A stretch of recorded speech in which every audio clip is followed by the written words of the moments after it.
finale heavily suggesting that Vault-Tec may have deliberately helped instigate the conflict. But as of now, even that remains ambiguous. Suffice it to say, without any definitive confirmation to the contrary, I do tend to favor Tim Kane's recollection of events. But be on the lookout for retcons. Furthermore, while our fourth wall remains in rubble, let's talk a little bit about the vaults. On October 23, 2077, as the bombs begin to rain down on America, the bunkers are sealed, and as we discussed earlier, their experiments begin. But why? Why would the old government and Vault-Tec invest so much manpower and money just to conduct a bunch of social experiments which can't even begin and whose data can't be harvested until after civilization is destroyed? It seems like they just made a multi-trillion-dollar investment in data collection all for nothing. Well, once again, series creator Tim Kane has an explanation. Starships.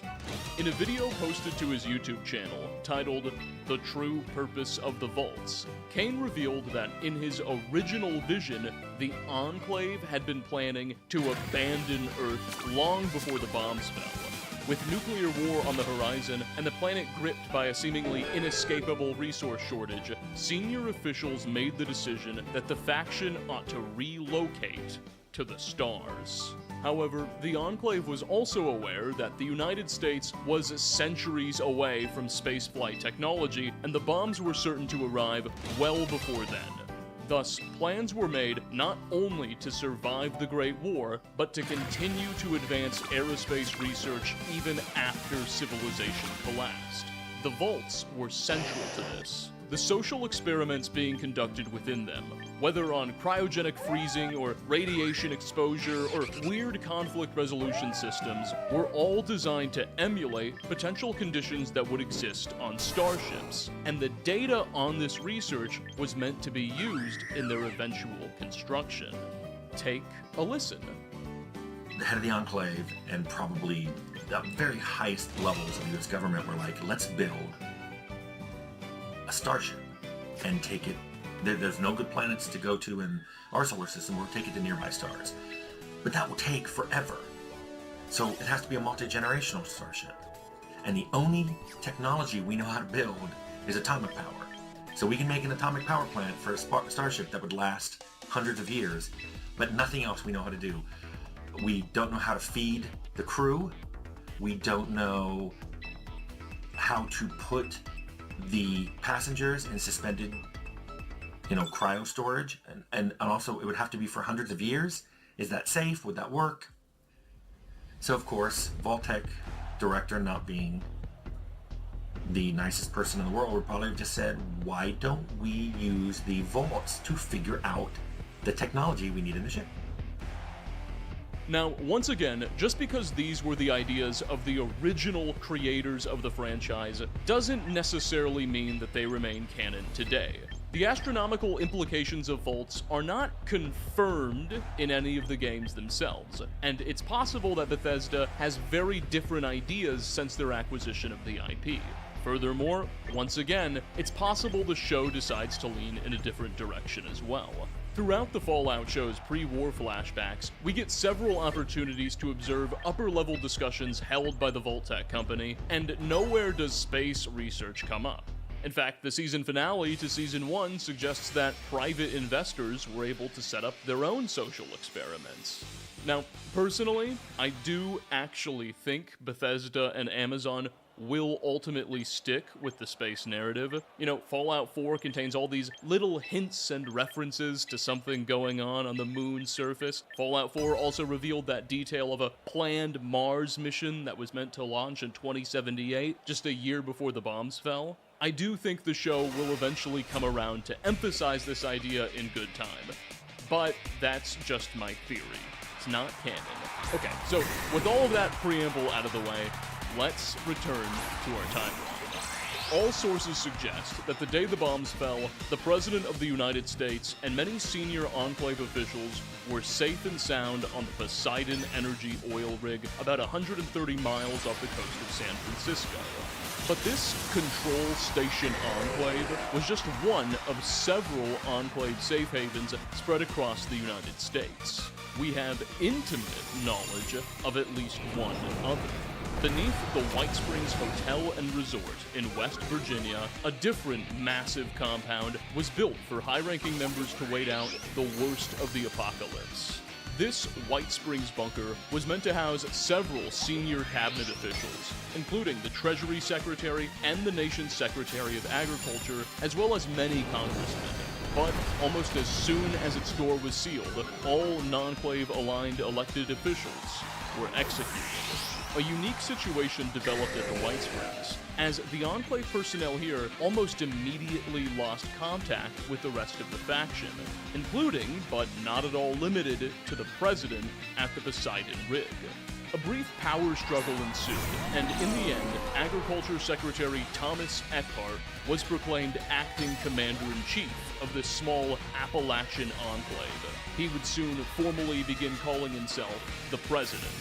Thus, in the aftermath of the Great War, at least for a time, the United States had two men claiming to be the rightful head of state. Meanwhile, back at the Mariposa military base in California, Captain Roger Maxson and his unit of rebels survived the nuclear volleys. Evidently, the base and surrounding area were spared of a strike. However, they're quickly overwhelmed by radioactive rains and an emerging nuclear winter. Furthermore, growing bands of violent raiders relishing in the chaos are beginning to encroach on their position. Maxson and his officers are aware of a large military bunker codenamed Lost Hills, about 300 miles to the southeast. Either deserted or very lightly defended by U.S. remnants that could offer their unit safety from the Rads and a significantly more defensible position. The troops vote to abandon the Mariposa military base and make the long journey by foot to this Lost Hills bunker. The massive caravan that sets out includes not only the soldiers and their equipment, but the families of the men. As they proceed in their journey, they're harassed by constant marauder attacks. The poorly prepared civilians suffer enormous casualties, Roger Maxson's wife among them. The expedition arrives at Lost Hills by the end of 2077. Around this time, using a barely functioning satellite network connected to the bunker, Maxson attempts to contact any still operational military units on the continent. He has success in reaching the 75th Army Rangers, currently stationed in West Virginia and led by a Lieutenant Elizabeth Taggarty. While Taggarty is apprehensive to communicate with a self-declared traitor to the government, his stories about deranged FEV experimentation quickly dissolve whatever old loyalties the 75th felt, and a tentative agreement of cooperation is reached. The lore also suggests that Maxson was able to convince several more local, leaderless National Guard and Army units in Southern California to defect as well, and make their way to Lost Hills. As we learn through a variety of holotapes found in Fallout 76, Maxson quickly began searching for a way to further unite and formalize this patchwork of allied military units he had built. There was also a growing concern that surviving politicians and generals of the old government could soon emerge and challenge the loyalty of his troops. Thus, the captain insisted that his organization abandon their allegiance to the Republic of Old and create something new in its place. Taking inspiration from the medieval knights and scribes he credited with preserving civilization after the fall of Rome, Maxson appealed to the aesthetics of a more chivalrous age, abandoning the old government's flags, symbols, and even ranking system for good measure. Gone were the privates, sergeants, and generals.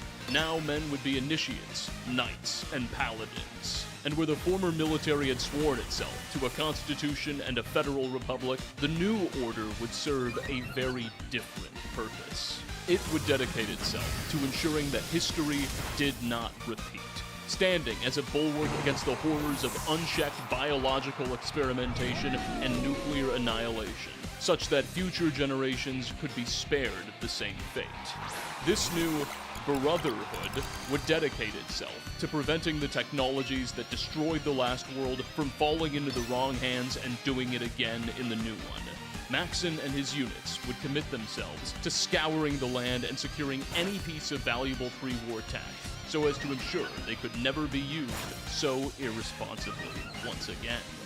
And so, sometime between 2078 and 2083, the Brotherhood of Steel was formally founded by Maxon and his allies. The 75th Army Rangers would become the Appalachian Brotherhood, and the show suggests that several additional chapters across the United States may have been established around this time. Meanwhile, just underneath the newly formed Appalachian Brotherhood's feet, the isolated West Virginia enclave was formulating a very different set of ambitions from their bunker in White Springs.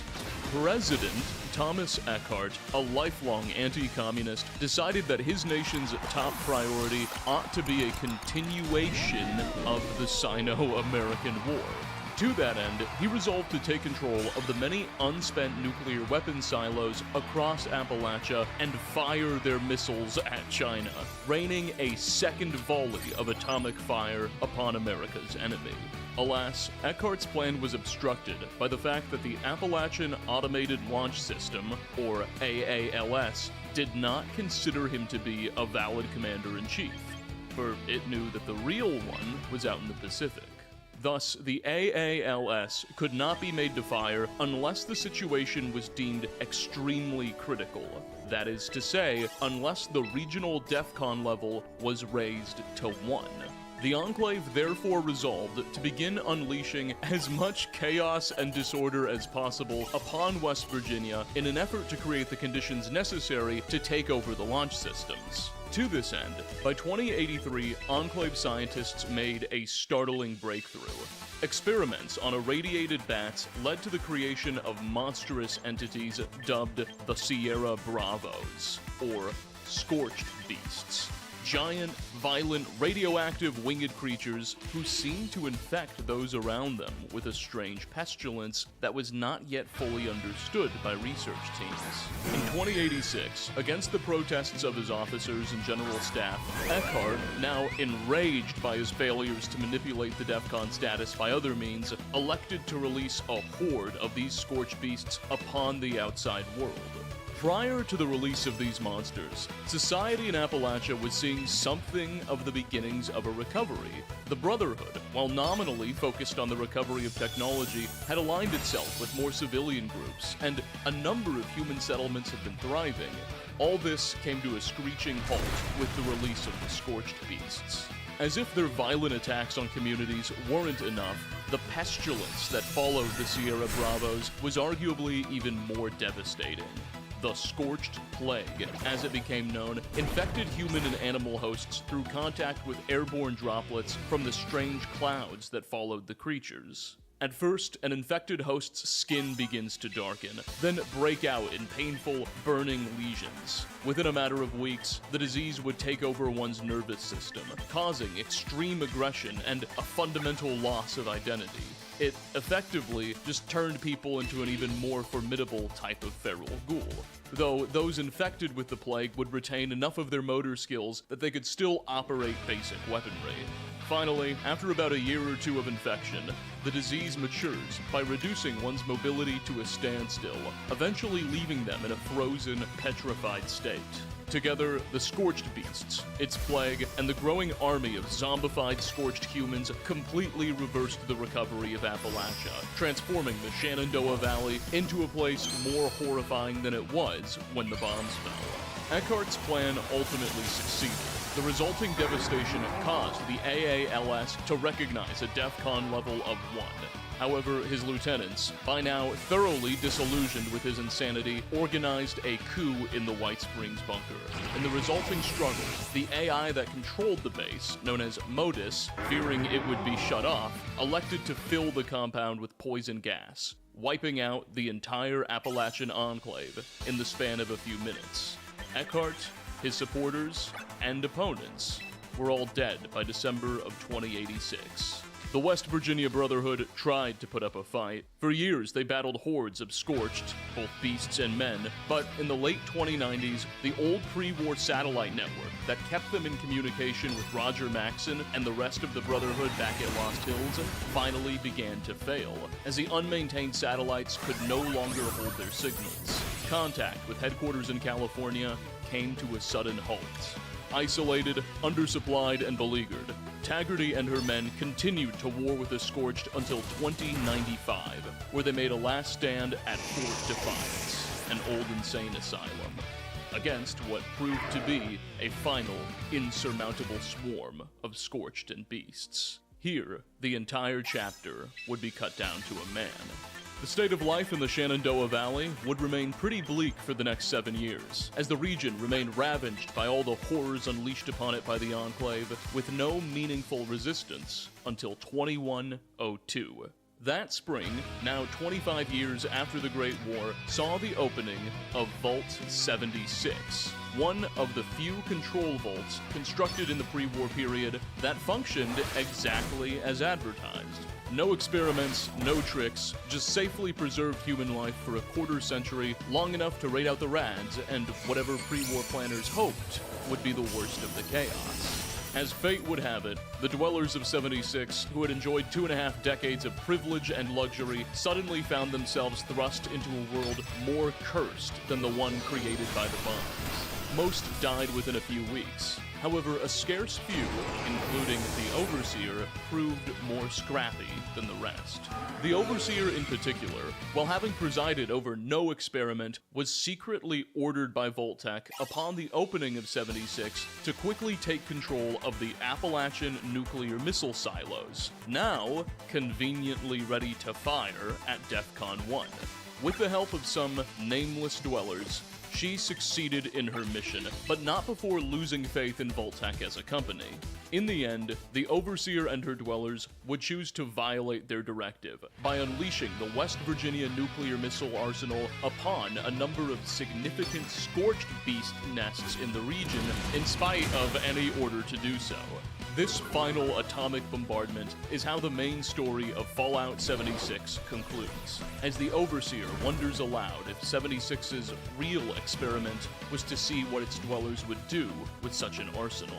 Furthermore, in 2103, after greatly reducing the population of Scorched beasts in the area, the Overseer and her surviving dwellers would go on to work together to develop a vaccine against the Scorched plague, allowing the resettlement of West Virginia and closing the book on the most painful chapter in the region's history. This is the basis of 76's Wastelanders expansion. Alright, we kinda got a little ahead of ourselves and jumped a bit further ahead in the timeline than chronology would dictate. I wanted to tell all of the events of 76 at once in a coherent story, but as this was happening, things were going on elsewhere in the United States as well. On the other side of the continent, the year 2091, roughly 11 years prior to the events of Fallout 76, and only 14 years after the Great War, saw the opening of Vault 8. Another control vault, this one in northern Nevada, which apparently received an all-clear signal rather early.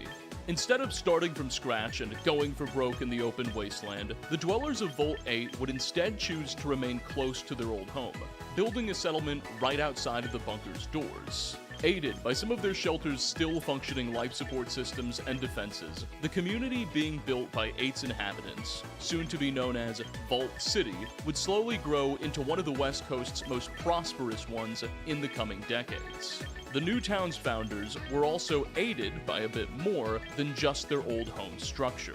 You see, virtually all of the 122 plus vaults built before the bombs was equipped with a device known as a Garden of Eden creation kit, or GECK for short. Exactly what a GECK is and how it works has somewhat evolved with the franchise's lore, but put simply, these were unique instruments given to dwellers that could help them kickstart civilization upon their eventual ascent back into the wasteland. GECKs contained a number of soil supplements, genetically modified seeds, water purification tablets, hollow discs with entire encyclopedias worth of knowledge on post-apocalyptic survival, agriculture, and architecture.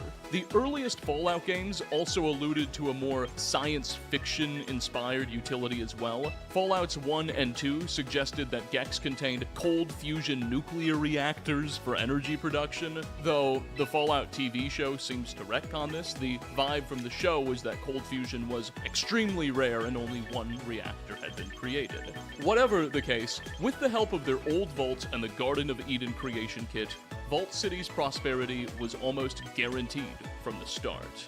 In 2097, 6 years after the founding of Vault City in Nevada, Vault 15 would open in Southern California. Unlike 8, Vault 15 was not a control vault. It was built with a particularly interesting social experiment in mind. Its inhabitants were deliberately selected from a pool of dwellers as religiously, linguistically, ideologically, and culturally diverse as possible. The exact demographics of its initial population have been lost to time, but evidence suggests that its community had large South Asian, Middle Eastern, African, and European elements in cohabitation.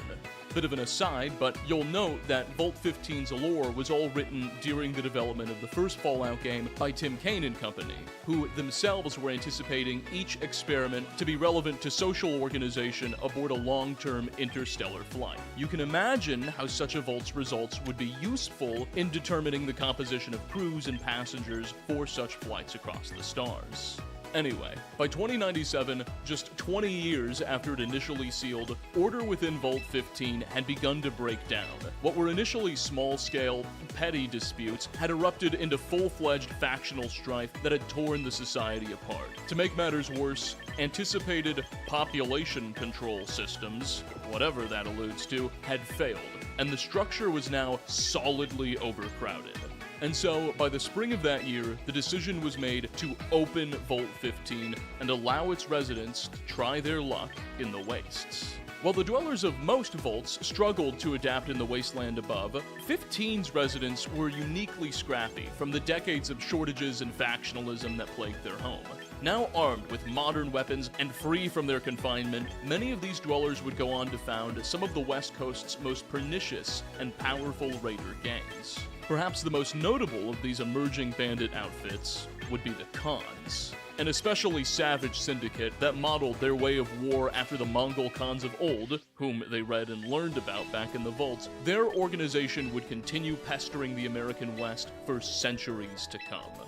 But it wasn't just all bandits and raiders. Another group out of 15 sought a less violent, more honest existence and founded the small town of Shady Sands. With the help of their vault's Gek, which Shady Sands' founders acquired, they were able to build a modest yet thriving community in the wastes of Lower California. Shady Sands' early prosperity would be somewhat hampered by frequent attacks from the raider gangs formed by their former neighbors, the Khans being an especially difficult menace, and the town's distance from the original vault left them destitute of another advantage enjoyed by their contemporaries in northern Nevada. But make no mistake, in the coming years, Shady Sands would grow to be the biggest player on the block by a very long shot. Sometime between the foundings of Vault City in 2091 and Shady Sands in 2097, a man named Richard Moreau, one of the first dwellers who entered Vault 8 upon the day of the Great War, and one of Vault City's earliest founders, was banished from the bustling community he helped create, evidently on charges of murder. Moreau would spend a few years wandering the wastes aimlessly, eventually making his way down south and taking up residence in The Hub, one of the many early post-apocalyptic communities being formed in Southern California. Richard changed his last name to Gray and began working as one of the Hub's local doctors. By 2102, as the events of Fallout 76 were kicking off, Richard Gray's practice began receiving a stream of wounded wastelanders who blamed mysterious mutant attacks for their injuries. Furthermore, local merchants were complaining about caravans going missing in the north, and the few that returned told tales of bizarre mutant ambushes claiming many lives and goods. Gray had seen the damage firsthand, and now the local economy was starting to suffer. Against this backdrop, the region's leading merchants decided to organize and fund an expedition to go north and search for the source of these inexplicable attacks. Most of the expedition's members were mercenaries or former caravan guards, but Richard Gray, the vault dweller turned murderer turned doctor, decided to volunteer as the medic. Together, the force departed the hub and marched north following the trail of several, now missing, caravans in search of answers. The group eventually found them when it discovered the ruins of the old Mariposa military base in the forests around what was once Yosemite National Park, and an onslaught of mutants defending the perimeter. Apparently, in the aftermath of the Great War and Roger Maxon's abandonment of the base, FEV had been leaking into the nearby air and water supply, as well as into the soil itself. The result was the mutation of local fauna, and even people, into enlarged, very aggressive mutants who have been terrorizing the trade routes of the area. The expedition, rather than seek help, for some inexplicable reason, decided to try to fight their way inside of the base and see if they could somehow eliminate, or at least identify the source of the mutations, which they still didn't quite yet understand to be the forced evolutionary virus. In the ensuing battle, most of the group's members were killed, if not by muties, then by the base's automated defenses. Only Richard Gray and a merchant named Harold managed to push deep enough into the base to locate its giant storage vats of FEV. Gray would climb onto one of these vats in order to get a better view of the substance, unaware that his mere proximity to the chemicals without protection was dangerous enough, before apparently being knocked inside by a robotic crane. Harold was incapacitated shortly after, when a large blob of a mysterious substance landed on his head, and he would only awake days later, miles away from Mariposa, eventually making his way back to Southern California to tell the tale of the doomed expedition and the loss of its members. Harold himself continues to mutate over the ensuing decades in very unusual ways, but that's another story. Meanwhile, Richard Gray remained floating unconscious in the giant bath of FEV he had fallen into for over a week, eventually coming to and dragging himself out of the hazardous tub. Following this unorthodox and unprecedented FEV exposure, Gray's body had already mutated dramatically and would continue to do so over the coming months, eventually evolving into a form almost unrecognizable as human.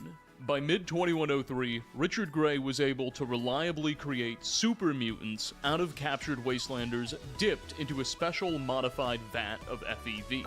Large, powerful, and resistant to radiation, Gray became convinced that these creatures represented a superior form of life, more suited to the new world than the sapiens they were born as. And while most mutants suffered a dramatic cognitive regression upon mutation, becoming much duller intellectually, Richard's ability to link with his creations neurologically resulted in a hive mind that could help negate this. Over the ensuing years, the man who once called himself Richard Moreau and then Richard Gray shed his human identity altogether, now referring to himself as the Master, and he set out on a mission to drag the human race kicking and screaming into what was clearly the next stage of its evolution with the power of the FEV. Slowly and steadily, the Master built a self-sustaining army of hive-mind-assimilated super mutants fueled by increasingly intense caravan and settlement attacks. Calling this army the Unity, the Master aspired to bring all of mankind into its ranks. Also, in late 2103, the Brotherhood of Steel's Lost Hills chapter dispatches an expedition to West Virginia.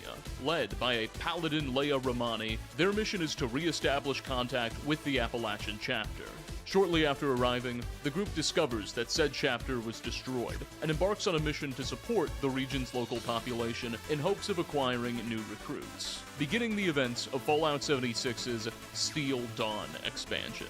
In 2110, on the East Coast, a group of students and staff who took refuge in the tunnels and subfloors beneath Boston's Commonwealth Institute of Technology, one of the world's leading universities when the bombs fell, formally signed a charter establishing the Institute, a reclusive subterranean scientific organization that sees itself as a bastion of knowledge and progress in a dying world, though it's knowledge and progress that they have little intention of sharing. Within a matter of decades, the scientists here will be putting the technology of the old world to shame, producing primitive relay teleporters and human-modeled androids capable of completing basic tasks. The next 2 centuries will see both such innovations perfected. Historical records are sparse over the next handful of years. We know that during this time, the American West was developing. Communities like the Hub and Vault City grew dramatically in prominence. The ruins of Reno, Nevada were refitted as a new city of sin by a coalition of mobster-like gangs seeking to rebuild the gambling and alcohol industries. Throughout this period, the Masters' mutant army was also growing considerably. The next year of definitive substance in our record is 2130, when a sort of Great Winter is said to have overtaken the American continent. Its consequences, and even conditions, aren't fully understood. We can presume a drop in temperatures had catastrophic effects on agricultural yields, and it's fun to imagine a sort of radioactive snow blanketing much of the continent. But with only a few vague references in the lore, we're forced to speculate. We do know that the economy of Southern California suffered greatly, and trade dried up for a period, forcing the Master to become increasingly bold in his attacks on towns to make up for the lack of caravan abductees. 2135 saw the death of Roger Maxon, founder and High Elder of the Brotherhood of Steel, and the succession of his son, Roger Maxon II, to the faction's leadership. In 2138, in the ruins of Las Vegas, a cryogenically frozen Robert House reawakens inside his Lucky 38 casino. House then prepares to move to the next phase of his plan. In 2155, an unfortunate fate befalls the people of Los Angeles' Demonstration Vault. You see, in the days before the bombs fell, Vault-Tec built a massive, functioning vault beneath one of their offices in the city of Los Angeles, purely for demonstration purposes. While fully capable, this bunker had no roster of dwellers, and really only existed to show potential investors and ticket buyers what their money would get them. Well, when the bombs did fall, a number of concerned citizens with few other options rushed into the LA Demonstration Vault and found sanctuary. While a lack of clear roles or staff assignments led to some quirks early on, the Los Angeles marketing bunker effectively functioned as a control vault before opening sometime in the decades after the Great War, after which its inhabitants continued living in the structure but began trading and interacting with the wider wasteland. Well, in 2155, one of the community's caravans was ambushed and captured by the Master, who quickly learned of the vault's location and overran it, ultimately moving his headquarters from Mariposa into the facility. The LA Marketing Vault offered several advantages beyond its unique defenses. It allowed Richard Gray to link with Vault-Tec's network of computers, giving him access to the locations of every vault in the wasteland and their door controls. Vault Dwellers were an especially valuable prize for the Unity, as their relatively limited lifetime radiation exposure meant that they interacted with the FEV virus and mutated differently than most. While typical super mutants created from Wastelanders were brutish, dumb creatures dependent on the Unity's hive mind for basic coordination, Vault Dwellers and others with low radiation exposure over their lifetimes would actually experience a dramatic increase in their mental faculties after FEV injection, rendering them much more useful agents to the Unity. The Master, therefore, prioritizes raiding vaults and assimilating dwellers where he can. You'll note this is likely why Richard Gray saw his own intelligence skyrocket. He was born in the days of the Great War and spent many years afterwards safe and sound beneath the vault. He had a low concentration of radiation when he first interacted with the FEV. Moving on, this same year, Roger Maxon II is killed in a skirmish with raiders. He is succeeded by a rather bickering Council of Elders, which reigns until 2159, when Roger Maxon II's son, Roger Maxon I's grandson, John Maxon, is convinced to assume leadership. 2161 marks one of the most iconic moments in the Fallout franchise, as early this year, Vault 13's water chip begins showing signs of imminent failure. Vault 13, located northeast of Lost Hills on the edges of what was once the mountainous Sequoia National Forest, was another especially unique bunker. Our sources vary on its purpose. Avalon's Fallout Bible tells us that 13's experiment was to remain sealed for 200 consecutive years and to simply monitor the society with no further intervention, perhaps testing the limits of how long people could survive together aboard a starship. All in all, not a terribly bad bet for its dwellers. However, the events of Fallout 2 suggest it was designed to serve more as a reservoir of unpolluted DNA for the Enclave to pull from whenever some was needed for experimentation. We'll discuss this idea later on. Whatever its mission was, the year 2161 saw 13 under enormous pressure, as the first signs of imminent failure gave way to what they prophesized, and the Volt's water chip, a device necessary for the purification, processing, and recycling of the structure's water supply, failed by December. Thus, with only about 5 months of water left, and all attempts at repair having failed or even exacerbated the problem, it became clear that someone would need to exit the bunker and search for a replacement in the wasteland, presumably from another vault. Straws were drawn amongst dwellers, and one was chosen at random. All we know about this anointed Vault dweller's previous identity is that they were likely male, given journal entries we could read in the future. The dweller was armed with a pistol, given some basic provisions, and sent out into the brave new world on a hero's journey to save their home. Thus begins the story of Fallout 1. To make a long story short, by 2162, the nameless Vault dweller had succeeded in their mission and secured a replacement water chip for Vault 13, saving their community, although there was little time for celebration. Upon returning home and submitting a report of their experiences in the wastes to leadership, the Overseer determined that the tales of mutants reported by the Dweller were too serious to ignore, and thus the individual was once again dispatched to brave the wastes, this time under orders not to return until the mutant problem had been resolved.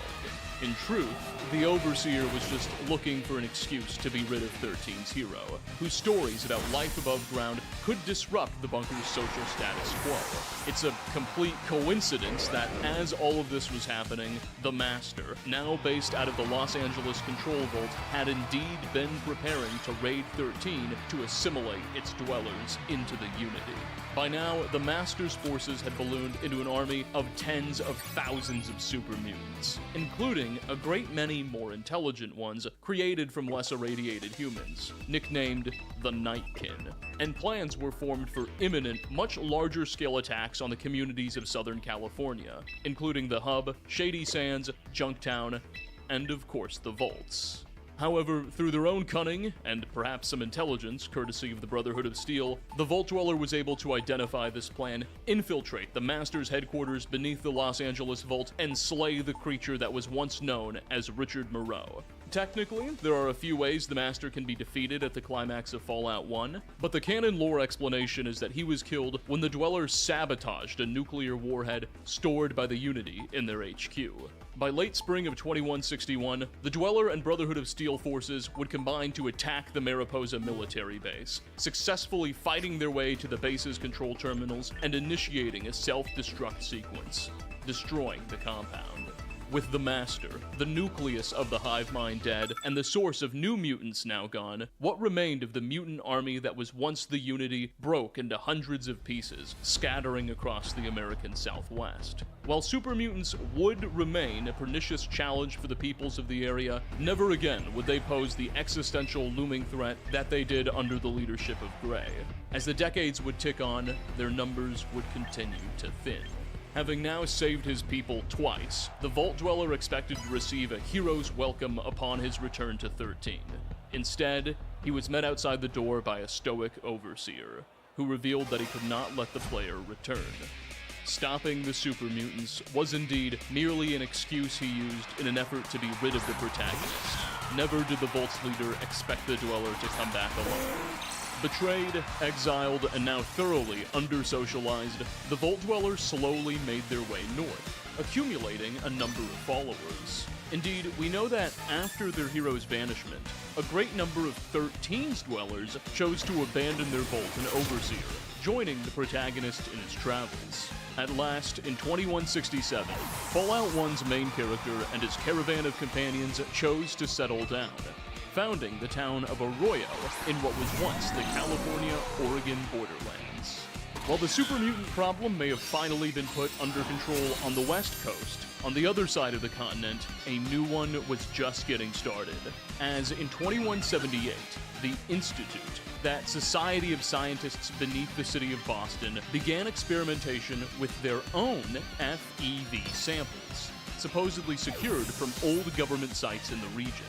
Terminal entries tell us that the Institute was interested in creating their own super mutants as a possible alternative to advanced, but still somewhat early androids the organization had been using for basic tasks. By all accounts, the Institute's super mutant program would go on to be a complete failure until its eventual shutdown in 2286.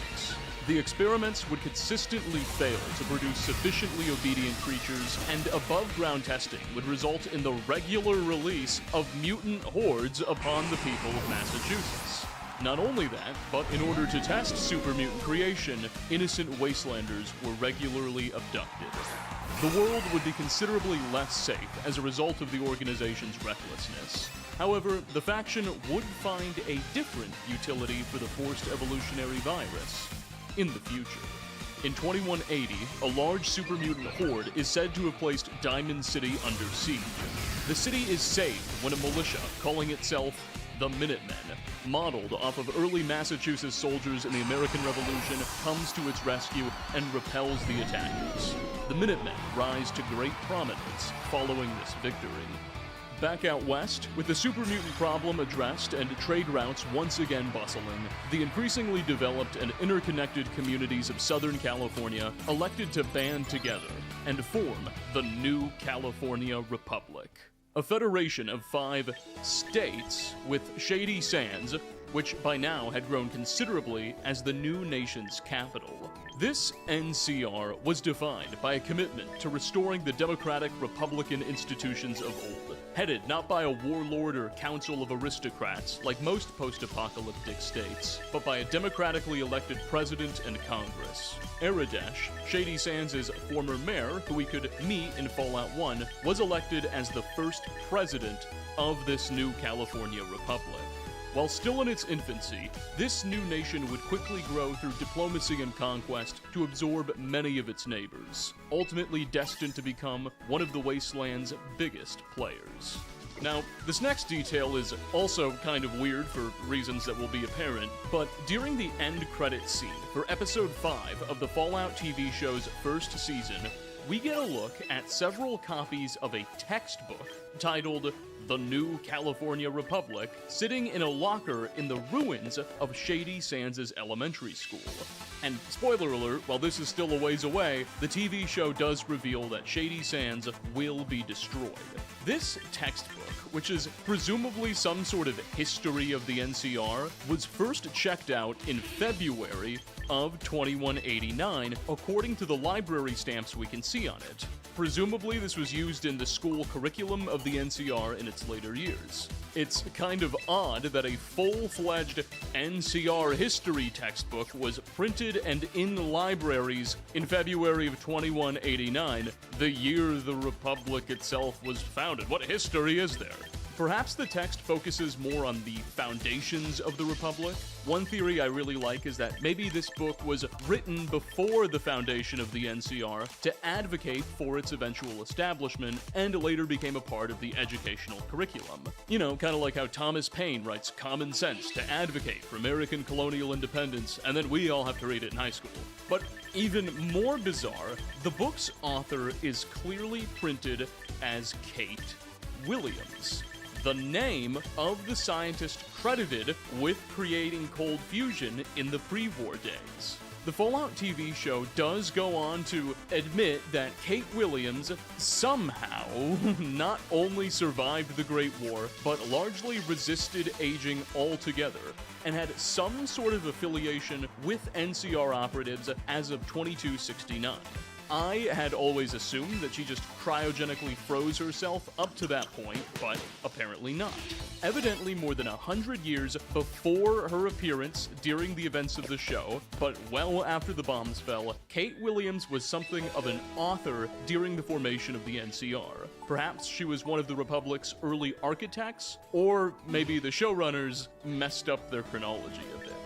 Whatever the case, 7 years later, in 2196, the Republic's first president, Aradesh, disappears during an expedition to seek out Vault 13, and his daughter, Tandy, another character the Vault Dweller encountered during the events of Fallout 1, is elected to replace him by the nation's Congress. Under the leadership of President Tandy, who will go on to win several re-election campaigns, the growing nation will pass legislation outlawing slavery, protecting the rights of ghouls and mutants, and guaranteeing the universal enfranchisement of its citizens. Indeed, Tandy's reign will see her country solidify its status as a both powerful and wholesome bright spot in an otherwise bleak world. Tandy's reign would also see the Republic begin its first wave of serious expansion, particularly northward, incorporating additional vassals and territories, though we're not sure about any states, in a slow push towards the Cascades. However, the NCR's northward expansion would grind to something of a halt, as the power of Vault City and New Reno prevented it from expanding beyond the Shasta region. According to the Fallout Bible, in 2208, more than 30 years after they stopped the Master's army and founded the community of Arroyo, the Vault Dweller vanishes from his home, leaving behind his old Vault suit and choosing to wander the wastes. In his place, the Dweller's daughter, whom apparently he had, begins preparing to assume the role of village elder. Meanwhile, as the NCR was finding its footing, and as the Vault Dweller was abandoning his wife and kids, the Enclave was preparing to reawaken. While forces in Appalachia suffered extinction, West Virginia was home to but one of several Enclave holdouts scattered across the wasteland. And while details on their operations over the last 140 years are sparse, we know that their seat of government remained the Poseidon Energy oil rig, where the president and his Congress had been quietly toiling. The events of Fallout 2 tell us that over the last century and a half, the oil rig, powered by both harvested fossil fuels and a state-of-the-art nuclear reactor, had destroyed the marine ecology of the American Pacific coast thanks to its reckless waste disposal. Some theorize that, in accordance with the original vision of Tim Kaine and Fallout's creators, the Enclave had been quietly coordinating with its various cells on the necessary research, design, and construction of aerospace technology, although no canon lore for such an activity exists. Alas, in 2220, an Enclave congressman by the name of, we'll call him Richard Richardson, would be elected to the presidency. Given that America's old congressional districts were clearly no longer under Enclave control, and the faction's obvious revulsion towards the democratic process, it's unclear what exactly our sources mean when they suggest Richardson was elected, but nonetheless, his rise to power coincides with a steady end to the isolation of the oil rig, as the faction begins dispatching covert but increasingly serious reconnaissance missions across the Pacific seaboard. The coastal site of Navarro, home to an old Poseidon Energy oil refinery, is built up as a forward operating base for continued westward missions. Back on the East Coast, the year 2227 was destined to contain another major event seared into the legacy of the Fallout universe, as this was when the Institute, desperate for access to uncorrupted, non-irradiated DNA, moved to raid Vault 111, a bunker just northwest of Boston proper that housed a population of cryogenically frozen dwellers from the pre-war period. Institute operatives elected to abduct an infant named Sean, betting that the young child would offer them their best shot at healthy, uncorrupted DNA. During the abduction process, the entire population of 111 is thawed from their stasis, and Institute forces don't bother to resume basic life support functions. The entire remaining population dies of asphyxiation with a single exemption. One Vault Dweller is sent back into cryogenic stasis and deliberately preserved, lest the scientists ever need a backup. This sole survivor just so happens to be one of Sean's parents, setting the stage for the events of Fallout 4. though it will be several more decades until our sole survivor awakes for the second time. Over the next few years, the Institute successfully leverages Sean's uncorrupted DNA in combination with a modified variant of their FEV to begin growing as opposed to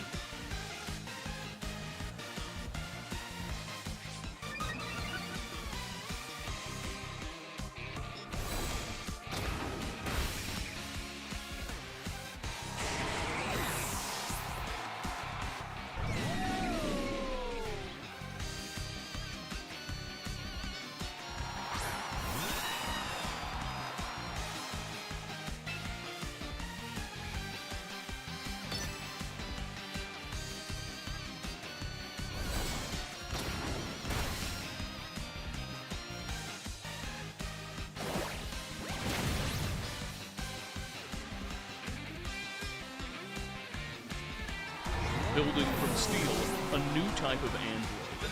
These third-generation droids are indistinguishable from normal humans to the typical observer. They're more like Star Wars clones than your average robot. Only a small electrical device present in their nervous system identifies these Gen 3s as something more than man. Soon, the term android will be dropped altogether in favor of the more appropriate synth designation, short for synthetic human. Just 2 years after Sean's abduction, the Institute begins testing their Gen 3 synths on the surface, eager to covertly spy on the population and gauge their ability to socialize. Most tests succeed. However, one synth, named Carter, malfunctions and goes postal in Diamond City's central market, massacring more than 5 civilians before being killed by security. The people of Diamond City later discover Carter's synth component and realize that he was a creation of the Institute. This event will come to be known as the Broken Mask Incident, and the discovery of the Institute's involvement vilify the already shadowy organization in the eyes of wastelanders across the Commonwealth. The Institute becomes synonymous with a malicious boogeyman for those on the surface, much to the dismay and contempt of its scientists. Over the summer of 2236, Enclave scouting parties discovered the ruins of the old Mariposa military base. Though destroyed and covered by ash and debris, soldiers detect strange chemical signals emitting from the nearby soil. The faction would spend the remainder of the year using human slave labor to methodically excavate the site. Project overseers note strange mutations plaguing the slave workers, and eventually, Enclave forces are able to recover a viable sample of the forced evolutionary virus for their own research and recreation. In good time, President Richardson and his cabinet will determine that the forced evolutionary virus presents his government with an unprecedented opportunity. Enclave scientists believe that its unique relationship to radiation will allow them to modify the FEV into a highly contagious pathogen capable of exterminating all irradiated life in the wasteland while inoculating themselves against this coming virus, ensuring that the Enclave would be able to emerge from the Poseidon rig in force and reclaim control of the country with no opposition. As an added bonus, with no inhabitants left on the continent at all, Richardson's government would truly have a clean slate to work with. Hence, the stage is set for the upcoming events of Fallout 2. In 2240, the Commonwealth Minutemen, the wholesome Chungus defenders of Boston, famed for saving Diamond City from Institute super mutant hordes, suffer a catastrophe as a Mirelurk Queen emerges from the sea and captures the castle, a revolutionary fort retrofitted into their headquarters. Dozens die in the fighting, including the faction's leader, a certain General McGann. While greatly weakened and now without their HQ, the organization at least survives this setback, appointing a new leader known as General Joe Beckman. However, the faction's woes are only just beginning. Returning west, 2241 is yet another iconic date in the franchise, as by late spring, 5 years after their initial discovery of the FEV, Enclave scientists were ready to begin live human testing of their new modified pathogen, which they hope to release into the airstream soon. To this end, the faction began abducting ordinary wastelanders in order to study their new compound's lethality. although they also needed to do more work in figuring out how to inoculate themselves. Rather than inject every single Enclave soldier, politician, and scientist across their various bunkers spread all over the continent with an expensive shot, their idea was to simply release a sort of counter-virus into the atmosphere. One that would inoculate people with sufficiently low levels of lifetime radiation exposure, hence preserving the lives of most of their members while wiping the wastes clean. And in order to test their inoculation formula, the Enclave needed non-irradiated subjects. And this is where Vault 13 re-enters our story.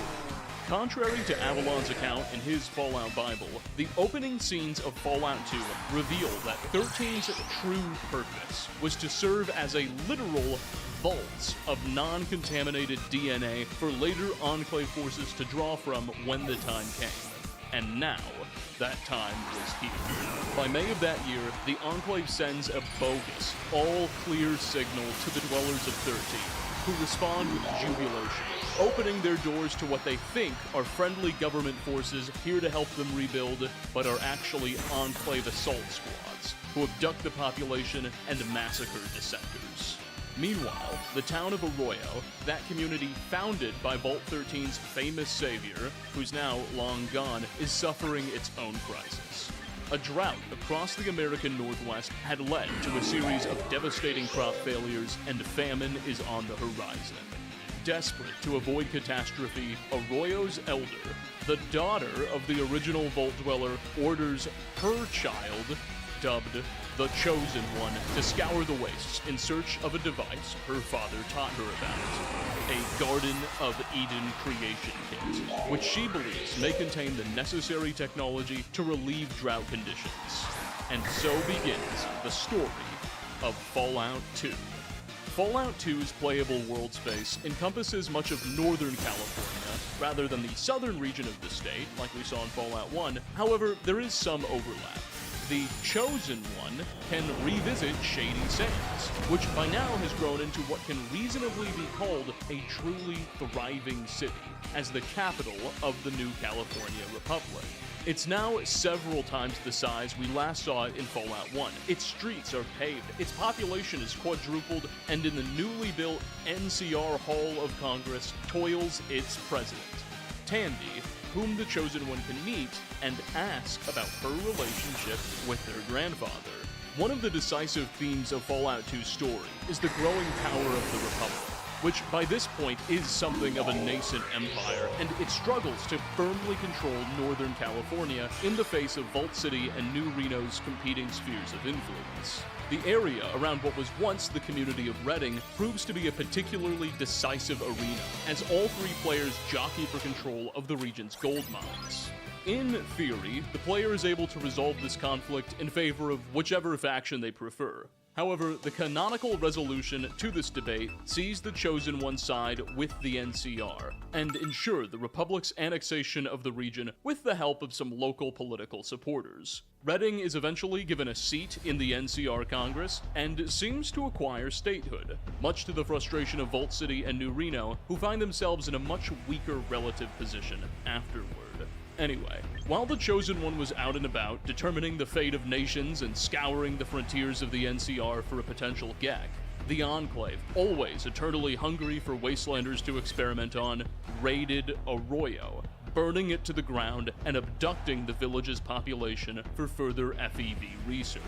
When the Chosen One finally returned home, with the aforementioned GECK in hand, they found their community little more than a smoldering pile of ash, and their neighbors and family missing.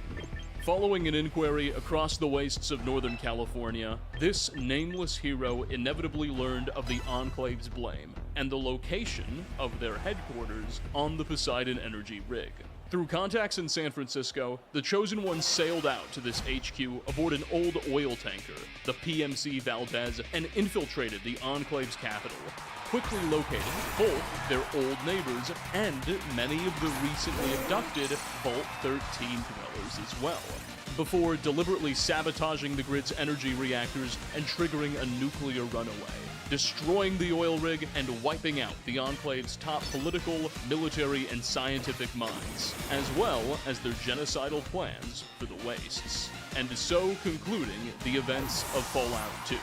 In theory, due to varying potential speeds Fallout 2 can be completed, we're not exactly sure when these events transpired, beyond the fact that they occurred sometime after the summer of 2241. However, Avalon's later timeline describes the fall of the Poseidon oil rig as occurring sometime in late 2242.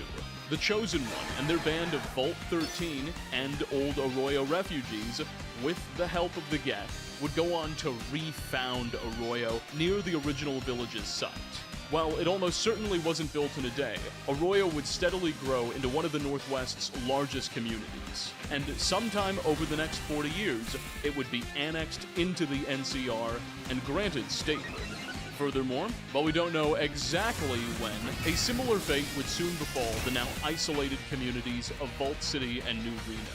Once the twin bulwarks that prevented New California's northern expansion, with the loss of gold production at Redding, both cities soon found themselves economically, and later even militarily, dependent on the Republic, acquiescing to annexation sometime after the events of Fallout 2.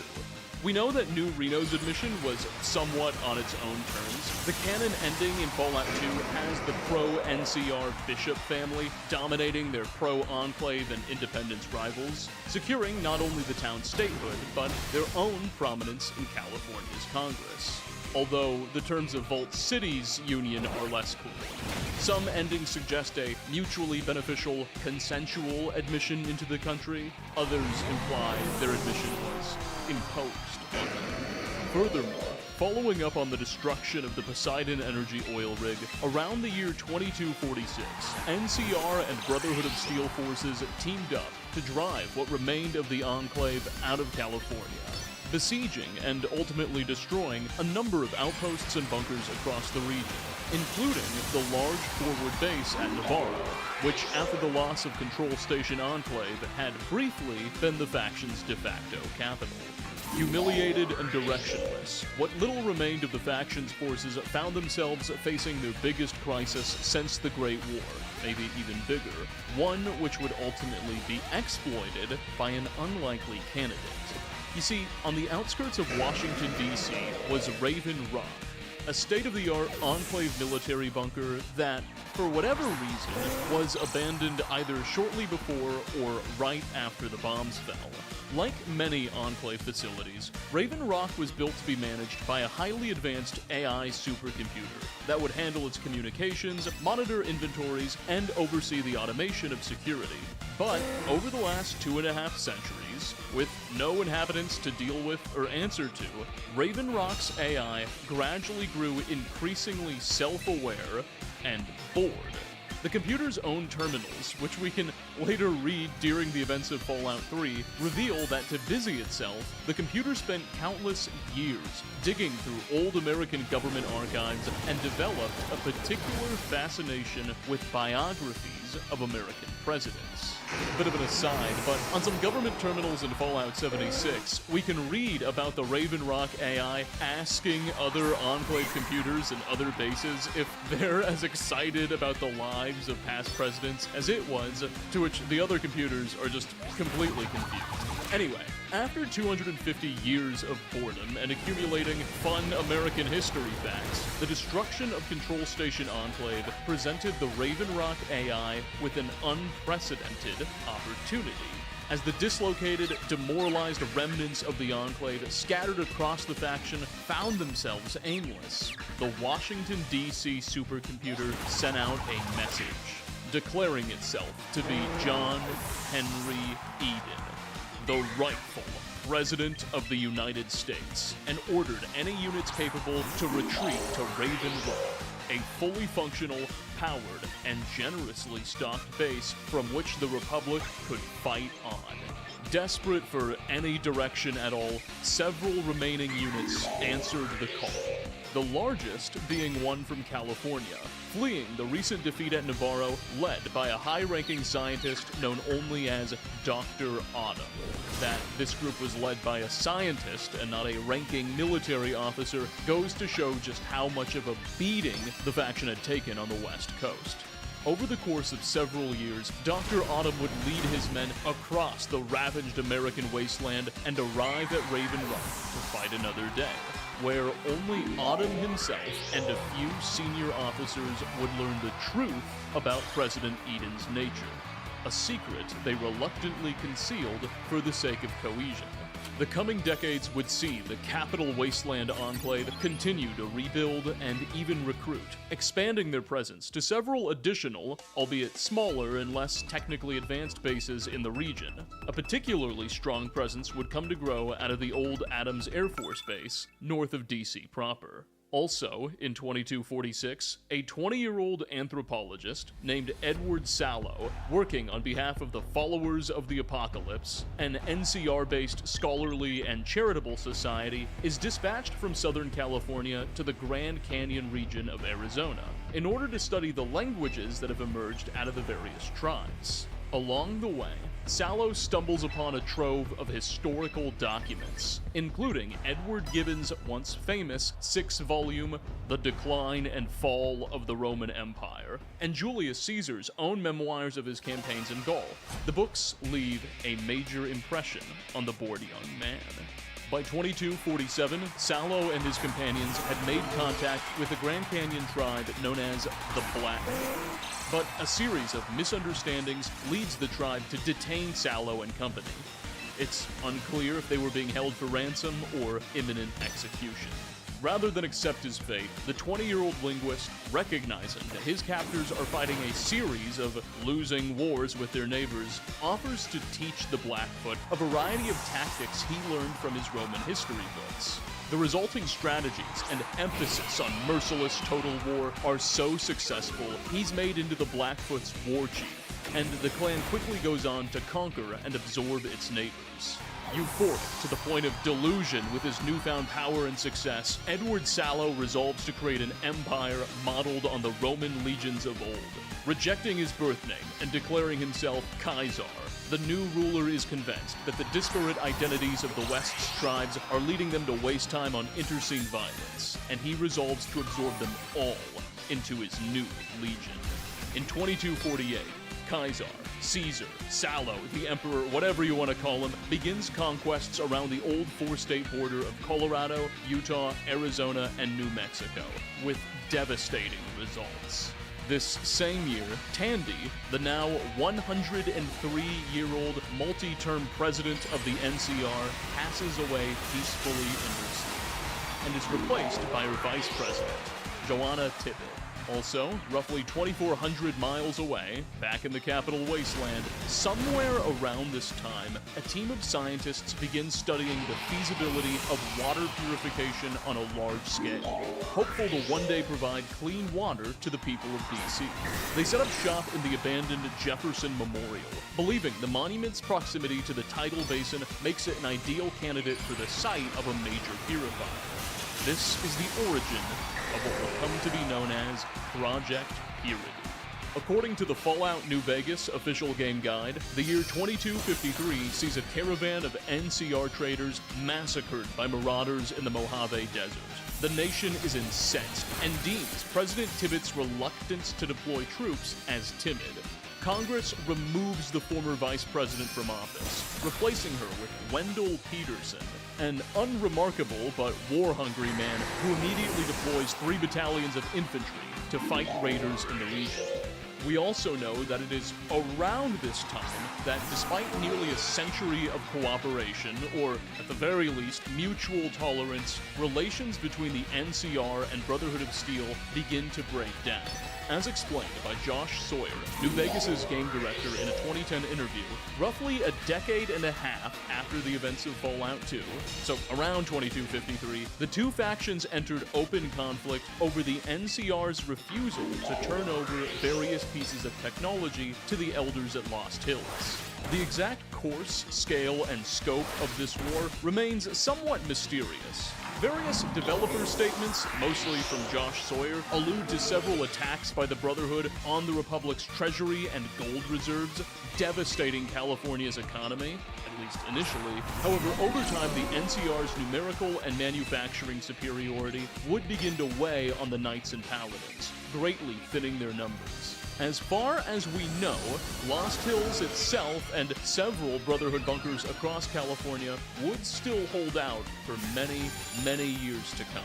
The Fallout TV show also alludes to extra Brotherhood of chapters across California in places like Yosemite and Coronado, perhaps implying that their force was far more formidable than previous games suggested. Through dialogue with Paladins in Fallout 3, we know that in 2254, likely amidst its conflict with Shady Sands, the Brotherhood dispatches a massive contingent across the continent to the ruins of DC in order to scour the capital wasteland for whatever advanced technologies may be found. The expedition ultimately establishes headquarters in the ruins of the old Pentagon, once the center of the United States Department of Defense, rechristening the structure as the Citadel. While initially extremely successful, the chapter quickly found stockpiles of state-of-the-art pre-war tech all over their new home, including, but not limited to, a giant pre-war robot known as Liberty Prime, developed by the old government, meant to be deployed to the front lines of the Sino-American War before the Great War began. The expedition's leader, a principled man known as Elder Owen Lyons, quickly found himself more concerned with the state of the capital wasteland's inhabitants than his primary directive. To that end, among a variety of altruistic endeavors, including the defense of settlements and trade routes, Lyons established contact with that group of scientists working out of the old Jefferson Memorial. Lyons offers them privileged access to Brotherhood research and even helps them secure their laboratories from mutant and raider attacks, much to the frustration of more senior members in the faction who view these actions as needless distractions. Returning to the west, at this point in the video, we're going to start oscillating a lot between the two coasts, if you haven't noticed. 2255 sees Caesar declare the ruins of Flagstaff, Arizona as his legion's formal capital. Though it's unclear exactly how large his domain was at the moment, it must have been pretty expansive. In 2259, back in DC, two of the leading directors of Project Purity, known only by their first names, James and Catherine, give birth to a young child, soon to be the protagonist of Fallout 3. Well, technically it's just Catherine who gives birth. You get the idea. Unfortunately, Catherine dies just moments after delivery, and Project Purity falls into chaos. James, the newborn's father and now a grieving widower, fears for the safety of his baby in the unforgiving environment of the wastes, and thus, through unknown means, negotiates a deal with the overseer of Vault 111. Located on the outskirts of DC, 111 has remained mostly sealed since the days of the Great War, with only occasional, very limited outside contact. Far from a control vault, its experiment tested the effects of an overseer with absolute, unchecked power. While tyrannical, this bunker had frankly better served its inhabitants than many of its experiment-free peers. James negotiates to enter the vault with his infant in exchange for serving as the community's chief physician. He is also forced to swear to never speak of the outside world again, nor ever tell his son/daughter about their origins in the wastes. Thus, Fallout 3's protagonist is raised to believe they were born in 111. Without James or Catherine back home to lead it, Project Purity is abandoned. By 2273, NCR scouting parties had reached the Hoover Dam and calculate that it could easily be spurred back into operation, providing enormous amounts of hydroelectric power for their growing cities in California. Furthermore, the same year, NCR President Wendell Peterson is impeached and replaced by Aaron Kimball, the general credited with pacifying tribes east of the Sierra Nevadas. Kimball's first act is to order an occupation of Hoover Dam. Nearby in Vegas, with the NCR at his doorstep and now tinkering with the dam, Robert House, who had been remaining quiet in his Lucky 38 penthouse for the last century, is finally forced to act. the pre-war billionaire unleashes a small army of Securitrons from his casino and quickly evicts the various drifters and bandits occupying the Vegas Strip, establishing a monopoly on violence, and dispatches envoys to the various still independent tribes of the Mojave. He offers them a deal. Come to Vegas, help him rebuild the Strip, and leverage their combined power in negotiations with the NCR, and in exchange, they'll be granted wealth, luxury, security, and the opportunity to run their own casinos. 3 tribes take him up on this offer and relocate to the derelict casinos of what is now being called New Vegas, initiating renovations. By 2274, House's independence is recognized by the new California Republic, who by now is too worried about the rising power of Caesar's Legion to risk any direct confrontation with House. The Treaty of New Vegas is signed. New Vegas's CEO secures access to 5% of the Hoover Dam's power and access to the Republic's tourist market in exchange for allowing the opening of an embassy and the establishment of an NCR military base just outside the Strip. By the end of the year, renovations are mostly complete, and the New Vegas Strip is opened to tourists. House, styling himself as the city's autocrat, uses the Strip's profits to continue his hunt for the Platinum Chip and pay off the tribes. No later than 2075, Legion scouts confirm the NCR occupation of the Hoover Dam and view the now bright, glistening Vegas Strip on the horizon across the Colorado River. Caesar firmly sets his sights on the Republic and aims to take control of the whole Mojave, harnessing the power of the dam for himself and transforming New Vegas into a new capital fitting for his growing empire. Legionary forces muster on what will become Fortification Hill just west of the Hoover Dam. Meanwhile, President Kimball is awoken to the threat and orders more forces to hold the east, setting the stage for the coming First Battle of the Hoover Dam. In 2276, tensions within Elder Lyons' Capital Wasteland Brotherhood finally reach a breaking point, as dozens of disgruntled paladins, knights, scribes, and aspirants, frustrated with Lyons' concentration on helping the people rather than sticking to their mission, desert, taking up residence at an old Defense Intelligence Agency building, which they dub Fort Independence. These deserters, far from abandoning the Brotherhood, believe they are merely following their true orders and campaign to scavenge whatever they can out of the pre-war capital. They paint their armor black and red to distinguish themselves from the men who remain at the Citadel. In response, Lyons and those loyal to him declare the rebels traitors, calling them outcasts, and orders that they be fired upon on sight. The outcasts like the term and wear it with pride. And finally, the year we've all been waiting for. In 2277, still in the Capital Wasteland, 19 years after the birth of his child and death of his wife, James, once a leader of Project Purity, now Volt 111's resident physician, chooses to break his contract with the Overseer. Now that his child's all grown up, the middle-aged man declares it's high time to finish what he started and abandon the Vault to reboot Project Purity. Under the cover of a sudden Radroach infestation flare-up, he escapes the Vault and ventures back into the Wasteland, intent on reconnecting with the team's former members and perhaps one day delivering clean water to the wastes. Unbeknownst to him, the Doctor is followed out of the Vault by his 19-year-old son or daughter, who will go on to shape the fate of the Capital Wasteland, earning the moniker the Lone Wanderer.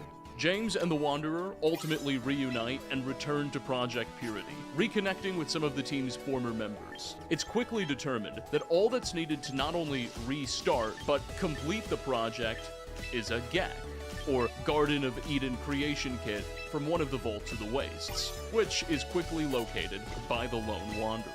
The plan is discovered by the Enclave and the automated President John Henry Eden, who seeks to harness Project Purity for its own ends. Enclave forces believe that if they can bring the project online and take control of it, access to clean water will give their faction an unprecedented amount of control and leverage over the population, driving compliance and recruitment. Meanwhile, the AI president has a sort of secret goal to go along with it. Eden seeks not only to take over Project Purity, but to take a page out of his predecessor, Richardson's playbook. Just like how President Richardson hoped to release a modified forced evolutionary virus into the airstreams around the Poseidon Energy oil rig to exterminate all mutant and irradiated life, Eden, now in possession of the same FEV samples brought to it from California, seeks to release the virus into the now purified water supply as well, in theory, eliminating all mutant life in the capital wasteland. The AI Commander-in-Chief hides the second part of the plan from its human lieutenants, who themselves, despite being ruthless taskmasters, believe it would be too immoral to execute. Regardless, Enclave forces eventually seize control of the Jefferson Memorial and Project Purity, killing James and capturing the Lone Wanderer, who Eden attempts to convince to go along with its evil plan and help sabotage the project. Once again, in theory, from here there are several ways the events of Fallout 3 can end, but the canon ending is that the Wanderer subsequently escapes from Enclave captivity, destroying Raven Rock in the process and killing the automated President Eden. From there, the hero reconnected with the Brotherhood of Steel, and with them and the now rebooted Liberty Prime robot led an assault on the Jefferson Memorial, seizing it from Enclave forces and booting up Project Purity, finishing what their father started and bringing clean, uninfected water to the capital wasteland. The player can do as President Eden asked and release the FEV into the water supply, committing one of the greatest crimes in human history in the process, but this is not the canon ending. Later Fallout games will make passing references to the success of Project Purity and the clean water of DC. In the months that followed their success at the Jefferson Memorial, Lions' Brotherhood of Steel pressed their advantage, following up this victory with several assaults against Enclave holdout bases across the DC area, ultimately culminating in a massive attack against what remained of government forces at the old Adams Air Force Base. These operations were successful, though Liberty Prime was destroyed in the process, thus concluding the events of Fallout 3's Broken Steel expansion. But 2277 was more than just a pivotal year on the East Coast. Meanwhile, near the Mojave, while the Lone Wanderer was making a name for themselves, Caesar decided it was time to act and launch what would be his first large-scale attack on the Hoover Dam. While exact troop counts and battle dispositions remain elusive, sometime toward the end of the year, Caesar ordered a full-scale assault on the structure from his base at Fortification Hill, concurrent with several smaller-scale amphibious attacks on NCR territory west of the Colorado. Californian forces at the dam were commanded by a certain General Lee Oliver, while Caesar placed his main force under the direction of his top lieutenant, the Malpais Legate, a man formerly known as Joshua Graham. While many of the finer details remain elusive, the general beats of this battle have since become common knowledge. Legion forces rapidly pushed across the dam itself, but grew wildly disorganized in the process. NCR sharpshooters positioned on a nearby ridge specifically targeted officers and centurions, leading to widespread confusion and great agitation among the rank and file. NCR troops on the dam itself were eventually pushed to the outer wings, and the disorganized mass of legionaries managed to cross the entire structure, ending up on the western banks of the Colorado River, where it gave chase to the pesky sharpshooters. The retreating sharpshooters led their pursuers into the nearby town of Boulder City, which prior to the battle had been evacuated and rigged with several tons of explosives. Here, they sprung a trap on Caesar's men, and in one fell swoop, destroyed the vanguard of the attacking force. With the Emperor's army now destroyed, and reinforcements arriving, General Lee and his troops were able to secure the structure and thus end the First Battle of the Hoover Dam and deliver Caesar his first and greatest defeat to that point. Humiliated and thoroughly weakened, the leader of the Legion had his commanding Malpais Legate executed and vowed not to back down, holding his position at Fortification Hill and setting out to rebuild so that he might one day yet get his triumph in the Strip. Though it would be another 4 years before the Bull's forces would fully recover from the disaster.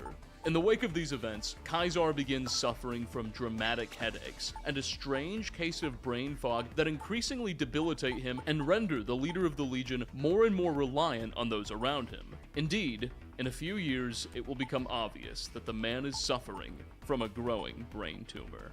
Now, believe it or not, we are still not yet done with the year 2277. There's more than just the events of Fallout 3 and the first Battle of Hoover Dam. There's one more event that may have transpired this year, though I don't believe it did, but we need to talk about it anyway. You see, in episode 6 of season 1 of the Fallout TV show, which takes place in the mid-2290s, by the way, there is this scene where Lucy enters the classroom of Vault 4, a semi-open vault with some allegiance to the NCR. The kids in this class seem to have been working on a project studying the new California Republic's history. And on a chalkboard, we can see a rough timeline of the nation's political history drawn out by the teacher. This board mostly aligns with what we know. However, the year 2277 is described as when the fall of Shady Sands took place alongside a large mushroom cloud. Now, a major theme of both seasons of the Fallout TV show is that by the time it takes place, which again, mid-2090s, nearly 20 years after the events of Fallout 3 and First Battle of Hoover, Shady Sands has been destroyed in a nuclear blast. And this chalkboard gives us the clear impression that such destruction took place in 2277.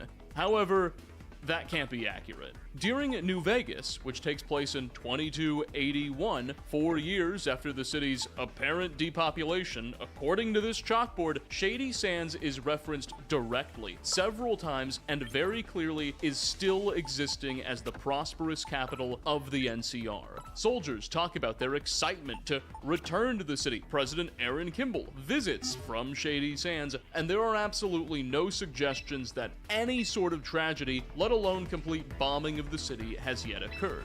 Suffice it to say, I'm pretty sure this chalkboard is just wrong.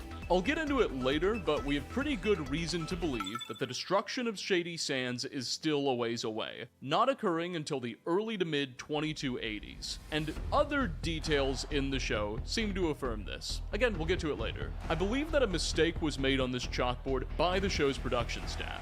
I've heard people try to sane wash this too. Oh, the fall of Shady Sands just means the city started to decline. Yeah, that's not what fall means in this context, clearly. Whatever, someone made an oopsie, no big deal. Maybe we can blame it on Vault 4's teacher having an off day. It is what it is. Also, part of the reason we can be sure the city was still intact is that around this time, Rose, Hank McClane's wife, who was not privy to the Tripartite Vault's secret experiment, discovers evidence on the surface through her husband's terminals. Apparently, Rose realized that the Vault's water source, some sort of underground reservoir or river, was being drained by an entity clearly not associated with Vault-Tec, and she believed that this was evidence of an above-ground community likely siphoning water. Hence, there's life above ground. Rose informs Hank of this, but the nearly 300-year-old Vault-Tec executive assistant swears that the surface is entirely desolate and demands that she never again bring up such an idea. Rose becomes suspicious of her husband after this and secretly escapes Vault 33 with her 2 children, Lucy and Norm, who evidently are so young at this point that they aren't quite able to develop formative memories. And together, the 3 eventually find themselves in Shady Sands, where, according to very brief pre-war flashbacks, Rose befriends Kate Williams, another several hundred-year-old Great War survivor who by now occupies some sort of prominent role in the community. Not long after Rose's arrival, though, she's tracked down by Hank and management, presumably other members of the Buds Buds program, who demand that she and the kids return. Hank's wife refuses, having thoroughly been sickened by her husband, but one way or another, Hank McClane is able to bring his children, Lucy and Norm, back home with him. Perhaps through kidnapping, perhaps he just convinced Rose they'd be safer underground.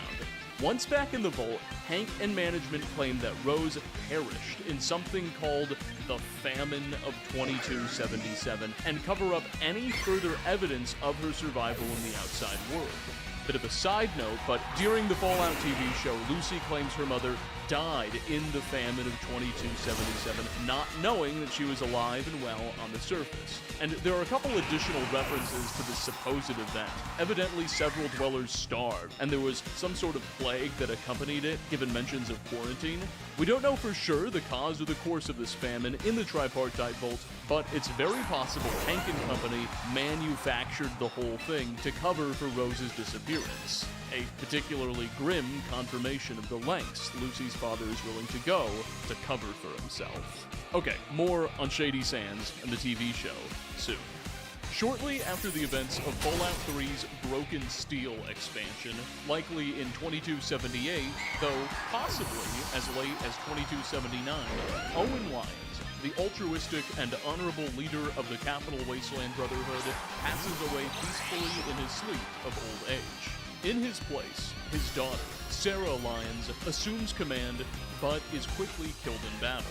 The East Coast chapter is left somewhat disorganized and at a loss for strong leadership for a period, as a weak council of senior knights and paladins bicker over the organization's next step, and Lost Hills offers little mediation.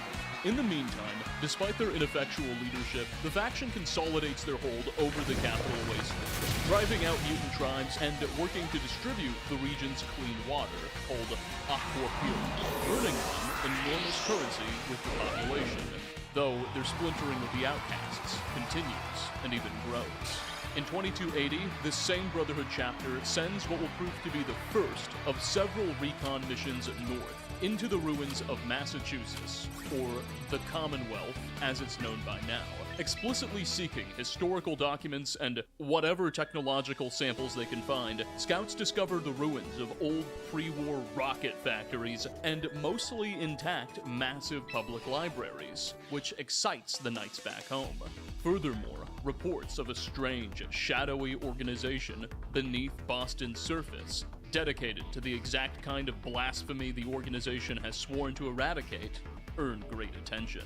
Also, before the end of the 2270s, though possibly earlier or later in the decade, we're not entirely sure when, Sean, that infant originally abducted from Vault 111 by the Institute more than 50 years back in 2227, had risen to become the faction's primary leader, or director. Far from being an unwilling captive all this time, Sean was actually raised in accordance with the faction's values, and while his pre-war DNA facilitated the creation of Gen 3 synths, he grew up to be a willing and enthusiastic participant in the faction's activities, eventually being appointed as head director sometime before the 2280s. Having spent his entire life in the shelter of the Institute, Sean has little regard for the surface world or its inhabitants, believing that his faction is the human race's only hope for survival and evolution. Due to his genetic contribution to all Gen 3 synths, Sean earns the nickname Father. Back out west, by 2281, just 4 years after his first defeat at the Hoover Dam, Kaisar had finished licking his wounds. Confident that his army strength had been restored and even improved upon, the Imperator prepares for round 2. The Legion encampment east of the Colorado flurries with activity, and amphibious raids across the river into the Mojave ramp up in an effort to disrupt NCR operations before the real assault commences. Local Republican troops, under the command of General Lee Oliver, hero of the First Battle of Hoover Dam, suspect something big is coming. But poor intelligence, undermanned and undersupplied forces, and the brass's own buffoonery all obstruct a proper, competent defense. Meanwhile, this same year, Robert House, desperate for a breakthrough to protect his own independence from the NCR, finally tracks down and locates his platinum chip. The high data density storage drive capable of updating and upgrading much of Vegas's software and even its Securitron fleet is discovered in the ruins of Sunnyvale, California, a pre-war tech hub. The Vegas autocrat spares no expense in planning its return to him. Scouts and automatons are sent to pre-screen the roads and routes upon which it will return to him, though his fear of arousing suspicion leads the Vegas CEO to hire out the Mojave Express, a courier or postal service with offices around Vegas to bring the package to him. For good measure, no fewer than 6 couriers are hired through the Mojave Express with 6 packages, 5 of them being useless dummies, with only one nameless courier unknowingly assigned to deliver the platinum chip to the Lucky 38 casino. This soon-to-be hero is said to have received the package somewhere in the southern NCR, and from there passed through the hub and followed the old Interstate 15, or Long 15, into the Mojave towards Vegas. But along the way, the courier is intercepted and ambushed by one of Mr. House's rivals, Benny, leader of the Chairman, one of New Vegas's 3 major families, and the operators of the Tops Casino. Long planning to betray Mr. House, through a dysfunctional Securitron he was able to hack into, Benny had previously learned of the platinum chip's significance and imminent arrival, believing it would give him the power to seize New Vegas for himself. Thus, he and a gang of hired thugs arranged to intercept the delivery, stealing the platinum chip and killing and burying the courier in the Mojave Desert. Or so he thought. Miraculously, the man or woman who is merely a postman, or post-wall man, for the Mojave Express survived their wounds, and was quickly dug out from their grave by a Securitron sent from Mr. House, who had been shadowing their movements and realized Benny's betrayal. The courier is taken to the small town of Good Springs and rushed into life-saving surgery with the local physician, a certain Doc Mitchell. The surgery succeeds, and the courier awakes. So beginning the events of Fallout New Vegas. Now, just like all the Fallout games before it, with, I suppose, the exception of 76, New Vegas's nameless protagonist is given an incredible degree of agency over what happens to the Mojave and the fate of its factions.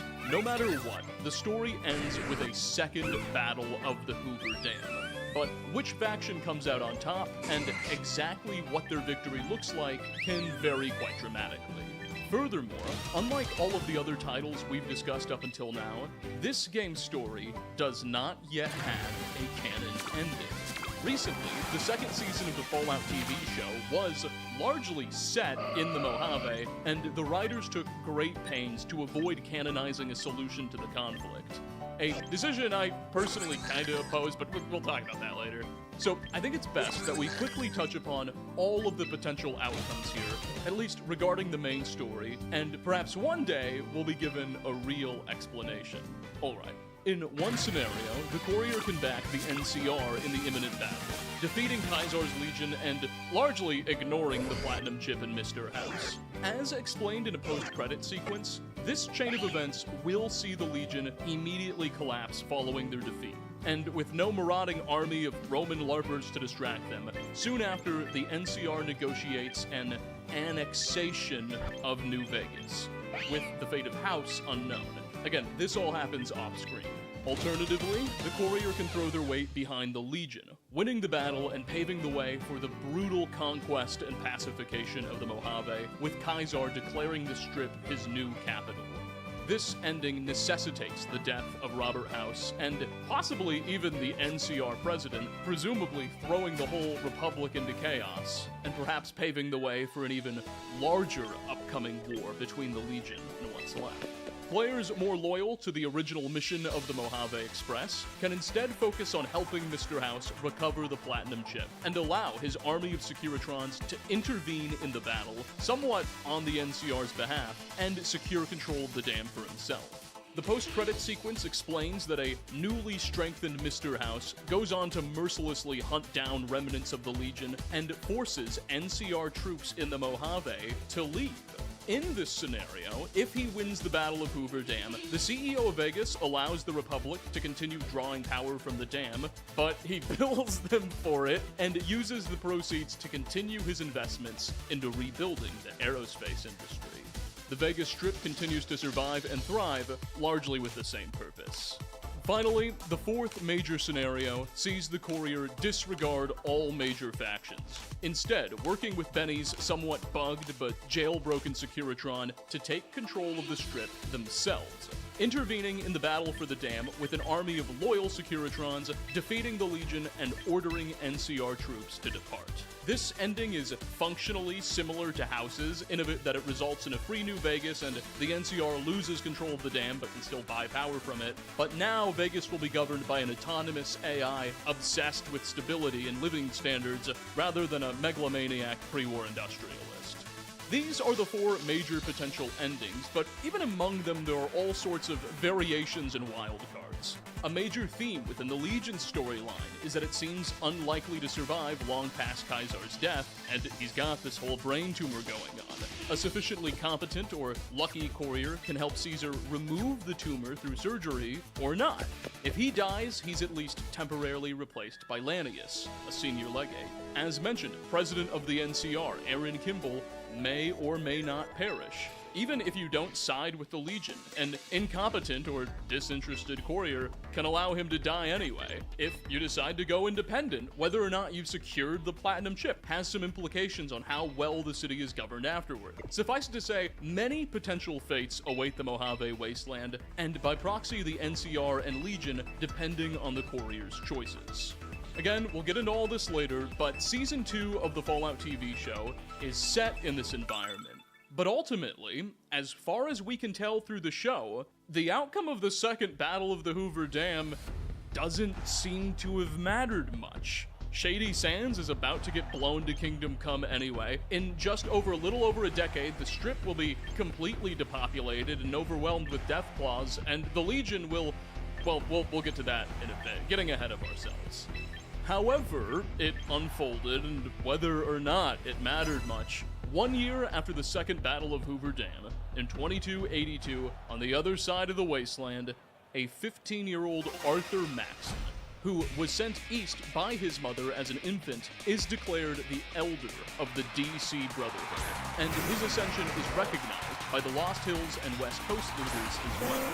Despite barely being a pubescent teenager, Arthur's direct descent from Roger Maxson, the Brotherhood's founder, and his own apparent courage and charisma seem to make his claim obvious to others around him. Maxson also promises to reorient his men around the Brotherhood's original purpose of safeguarding technology. To that end, within a year, by 2283, the previously rebellious outcasts will swear fealty to him and reunite with their DC brothers. It's around this time as well that the Prydwen, a gigantic airship created out of the ashes of Enclave tech at the old Adams Air Force Base, is made operational, granting Maxson's East Coast chapter with an unprecedented ability to project power beyond his base. Although the Fallout show kind of retcons this, revealing that giant airships were a prominent pre-war technology, and they're common within the Brotherhood. Whatever, maybe we all just agree to pretend this was always the case, and Maxson found or rebuilt one. It is what it is. As Maxson was reinvigorating the BOS in DC, 2283, just 2 years after the events of New Vegas, seems to mark the actual destruction of Shady Sands in a nuclear explosion. The exact chain of events leading to the destruction, where the nuke was sourced from, whether or not any higher powers were at play, is somewhat vague. But essentially, this year, a brainwashed wastelander, seemingly a brainwashed NCR soldier from the Mojave, which may suggest a lingering NCR presence in the region post-New Vegas, we're not super sure, smuggled a miniaturized nuclear warhead into the city under the cover of a trade wagon. The bomb was discovered, but detonated shortly after, destroying the Republic's capital and claiming the lives of most of its population, save for a young boy named Max, who found refuge by hiding in a fridge and was later discovered by the Western Brotherhood's forces and taken under their wing. We can be pretty confident that this event occurred in 2283, not 2277, like that silly chalkboard suggested, for a few reasons. For one, Bethesda Game Studios director Todd Howard, speaking in a 2024 interview with IGN, when asked about this question and the timelines, said, quote, "There might be a little bit of confusion in some places, but everything that happened in the previous games, including New Vegas, happened. We're very careful about that. All I can say is we're threading it tighter there, but the bombs fell just after the events of New Vegas, unquote. So right off the bat, we know this happens right after New Vegas. And furthermore, in late 2024, the script for episode 1 of the Fallout TV show was made public after the showrunners submitted it for Emmy consideration. And the script notes essentially reveal the bombing to have occurred in 2283. Max, or Maximus, is identified to have been 6 years old when Shady Sands was destroyed, and the script says he was born in 2277. So the math seems to affirm this date. As far as we can tell, the architect of the city's annihilation was Hank McClane, overseer of Vault 33 and a covert member of the Buds Buds program. His motivations seem to have been a combination of two factors. One, a desire to prevent any more of his dwellers from learning the truth about the rebuilding civilization on the surface, and two, some lingering bitterness at his wife for leaving him and trying to take their kids to the city. It's not fully known if McClane had any help or where he sourced the miniaturized nuke from, but my guess is that there may be more to the story here. Not only that, but now's as good a time as ever to let you know that the show also retcons the location of Shady Sands. Originally, we understood it to be in Western California, right on the border with Nevada, nearby Vaults 13 and 15. In fairness, its location did actually kind of move around slightly between Fallouts 1 and 2 in order to accommodate the map scaling. Several locations actually, including Mariposa. But the show now positions the city as directly outside the ruins of downtown Los Angeles. It's also considerably smaller at the time of its destruction than it ought to have been. This is among my least favorite changes made by the show.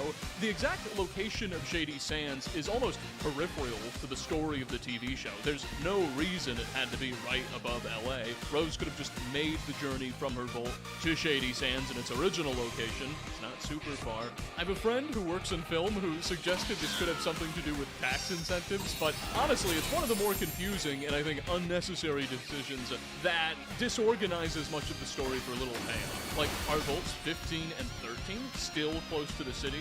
So what? Now Los Angeles has Vaults 31, 32, 33, the demonstration Vault, Vault 15, 13, and Vault 4. It's getting a little crowded here, isn't it? Originally, Los Angeles was known as the Boneyard. Is it still called that? Anyway, it is what it is. Hopefully this all gets worked out in the future, but there's not much I can do other than shrug my shoulders and move its location on our After Effects map for now. The implications of this attack on the broader New California Republic are also not currently well understood. This likely wiped out the society's Congress, president, and entire line of succession, but whatever became of the NCR's remaining territories, provinces, and even states is a mystery. Places like The Hub, New Arroyo, New Reno, Vault City, and others may have used the opportunity to assert their independence, or perhaps they may have chose to remain loyal to the Republic's ideas.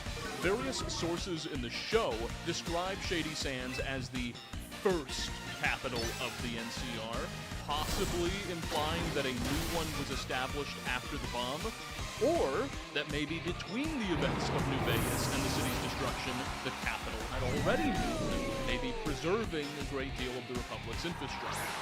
Whatever the case, while most of the population perished or was transformed into feral ghouls, as was the case for Hank's ex-wife and Lucy's mother, Rose, there were many survivors, mostly people living on the outskirts or residents who were away at the time of the attack. A great deal of these Shady Sands refugees would be granted shelter by the inhabitants of Vault 4, another nearby LA-based vault, which by this time had something of a democratic government, and presumably some loyalty toward the NCR. This is where we see that Remembering Shady Sands and NCR timeline chalkboard later in the show. Among the displaced survivors was also Kate Williams, the cold fusion scientist who authored that strange NCR history book we mentioned earlier. Kate would go on to become something of a leader for many of Shady Sands' refugees, assembling a small band of loyal troops and taking the nearby Griffith Observatory to establish a new headquarters. Many of Vault 4's residents would soon take to worshipping Williams as a sort of divine figure that they call the Flame Mother. We do know that aside from Williams and her small arms band, many additional military units scattered across Southern California, and perhaps even the Mojave, maintained an allegiance to what they called the NCR more than a decade after Shady's destruction. Whether the NCR is still led by a serious government with a Congress and president, or is just a flag that independent groups look to for legitimacy, is a mystery. In 2284, the Capital Brotherhood dispatches another recon squad, this one designated as Artemis, to scout the ruins of the Commonwealth up north. By now, the Brotherhood has grown increasingly aware of the Institute's presence as well. Alas, Recon Squad Artemis goes dark shortly after its arrival, prompting Elder Maxon and his officers to begin considering a much more forceful investigation of the region. By early 2287, just a few months prior to the events of Fallout 4, Recon Squad Gladius is led into the Commonwealth by its paladin, Dance. The squad is enamored by mysterious energy readings coming from beneath the surface. No doubt the Institute, but is quickly overwhelmed by ghouls and mutants, losing 4 of its 7 members and falling out of contact with headquarters back at the Citadel. Maxon makes the decision to journey to the ruins of Boston for himself aboard the Pridwin with a large detachment of soldiers, supplies, and vertebrates, intending on learning the fate of his recon squads and investigating the Institute. As spring gave way to summer, the Minutemen, already struggling after the loss of their castle HQ, suffered an even more catastrophic setback. As their new headquarters, the settlement of Quincy, just south of Boston proper, was attacked by the Gunners, a mercenary outfit with mysterious clients and orders. Only a handful of people survived this Quincy massacre, as it's dubbed. They're led north by Officer Preston Garvey. And finally, in October of this year, the now director of the Institute, Sean, is finally overwhelmed by his curiosity and orders that the cryogenic stasis on his parent, the sole survivor of Vault 111, be remotely suspended, such that the individual may thaw and he can monitor their parents' behavior, beginning the events of Fallout 4. Now, as is always the case, ultimately the fate of the Commonwealth and its factions lies with the choices made by the sole survivor. There are 4 major organizations vying for the player's allegiance. On one hand, the Institute, led by the player's son Sean, seeks your help in joining the family business and driving the Brotherhood of Steel away. On the other, the Brotherhood of Steel, who sets up their HQ at the old Boston airport, desires to destroy the Institute, considering them emblematic of the same unchecked technological progress that doomed the old world. The Minutemen are by now just a couple of wholesome people who the sole survivor can help restore to their former glory. The Minutemen are unique in a bit that no other major faction seeks their destruction, and thus they survive in all of the game's endings. Though, if you choose to complete the game with the Minutemen, you will have to destroy either the Brotherhood or the Institute, or both if you prefer. Finally, the 4th major player in the Commonwealth is the Railroad. They're defined by a belief that the Institute's synths are fully sentient beings deserving of rights and freedom from the organization's slavery. If you choose to side with them, both the Institute and Brotherhood will need to be destroyed, as the Brotherhood's religious convictions make them an enemy of synth-kind. The Railroad will always be destroyed by the Institute should the player side with Sean, and is usually destroyed by the Brotherhood as well. Though, if you side with Maxon, you can manipulate events such that the Paladins choose to spare the Railroad instead. Anyway, all of this is to say, there is a giant web or Russian nesting doll of potential conclusions to the Fallout 4 story. It can be as simple as a total Brotherhood of Steel victory, where the faction just controls the Commonwealth outright, sparing only the Minutemen from their wrath, or you can get some weird stuff, where the Minutemen come out on top, but they're allied to the Institute and friendly with the Railroad. There's this flowchart I often consult, made by the Reddit user TheElement05, that depicts just how crazy and interconnected the Fallout story gets. Whatever the case, Season 2 of the Fallout TV show all but confirms the survival of the Commonwealth Brotherhood, and therefore the destruction of the Institute. though whether the railroad was spared or what role the Minutemen played in the Institute's destruction remain elusive. In the show's newest season, which we'll soon speak about in its own right, there's this moment where several of the West Coast's Brotherhood chapters meet for something of a summit where they discuss rebelling against the Commonwealth, clearly implying a large Brotherhood presence in the Boston ruins and suggesting that that force has subordinated many of its fellow chapters. Some elders react with horror at the idea of rebelling against the Commonwealth, claiming they'll get their butts kicked, further referencing the faction's power. Furthermore, the leader of this Commonwealth Brotherhood everyone's so scared of, while we never see him on screen, is apparently Elder Maxon, just about guaranteeing a Brotherhood victory. As if the Brotherhood is destroyed in Fallout 4, Maxon perishes in the destruction of the Prydwen. Therefore, all signs point to the Brotherhood of Steel emerging victorious from Fallout 4's jockey for power, destroying the Institute and securing the Boston Metro, likely harvesting a great deal of advanced technology in the wake and becoming the most powerful of the organization's chapters. Regardless, at this point, we have an about 9-year gap in our historical timeline between the conclusions of Fallout 4 in 2287 and the start of the TV show in 2296. However, there are still some dots to connect. As various flashbacks in the show reveal, we know that during this time, elements of the Enclave were operating a large-scale research center in what are likely the snowy mountains of Colorado, where scientists experimented with mutations, behavioral therapies, and evidently, cold fusion. The existence of this research facility, briefly shown in the TV series, confirms the survival of at least some Enclave elements following their defeat at Raven Rock, but nothing is known of its leadership or even its immediate aims. Apparently, in the lead-up to the show, this facility was in possession of the miniaturized cold fusion diode originally created by Kate Williams, but ultimately sold to Vault-Tec and later handed over to the President by Cooper Howard in the lead-up to the Great War. Sometime prior to 2296, a scientist working at this facility with access to the diode by the name of Ziggy Wilzig established contact with the surviving Kate Williams, now going by the name Lee Moldaver, and opted to flee the compound with the technology in his possession to link up with her in the ruins of LA. The exact specifications of Wilzig and Williams' plan isn't entirely obvious, but they seem to have aspired to use the diode to bring unlimited, clean power to the ruins of the city, and perhaps the rest of the wasteland afterward. But due to the proprietary systems governing Vault-Tec technology, which the diode now was, Moldaver and Wilzig require an Overseer's special access code in order to power up any fusion generators. Moldaver decides this presents an opportunity to kill two birds with one stone, and resolves to kidnap Hank McClane, Overseer of Vault 33, for his access code and also to revenge the fall of Shady Sands, thus setting the stage for the events of Season 1 of the Fallout TV show. Now, to make a long, copyright material-filled story short, I've been told that Amazon is actually pretty chill about the usage of the show's footage.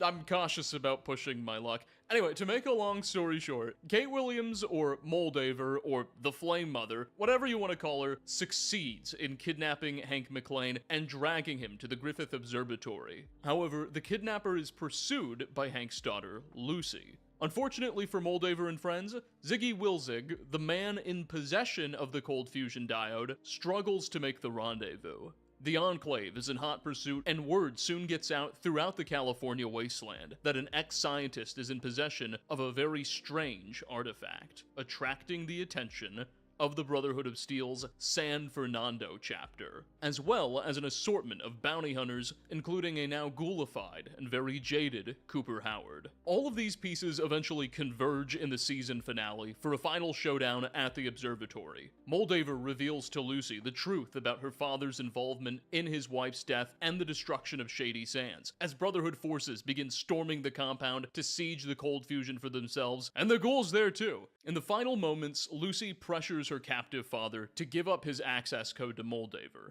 who uses it to unlock the potential of cold fusion, powering up the Los Angeles skyline. However, Moldaver, Kate Williams, the brilliant genius who created Cold Fusion and famed leader of NCR remnants around LA, apparently was not prepared for the arrival of the Brotherhood, or even accounted for them, who quickly wipe out her ragtag forces and take control of the Cold Fusion diode for themselves. In the chaos, Hank McClane escapes his confinement, and so concludes Season 1. Now, I've rewatched the show, and especially the Season 1 finale, several times over, and it really is hard to walk away without seeing Moldaver as a bit of a doofus. You know, she dies after being wounded by the Brotherhood, gazing off into the LA skyline. Her last words are, "We did it." And it's like, you did what, exactly?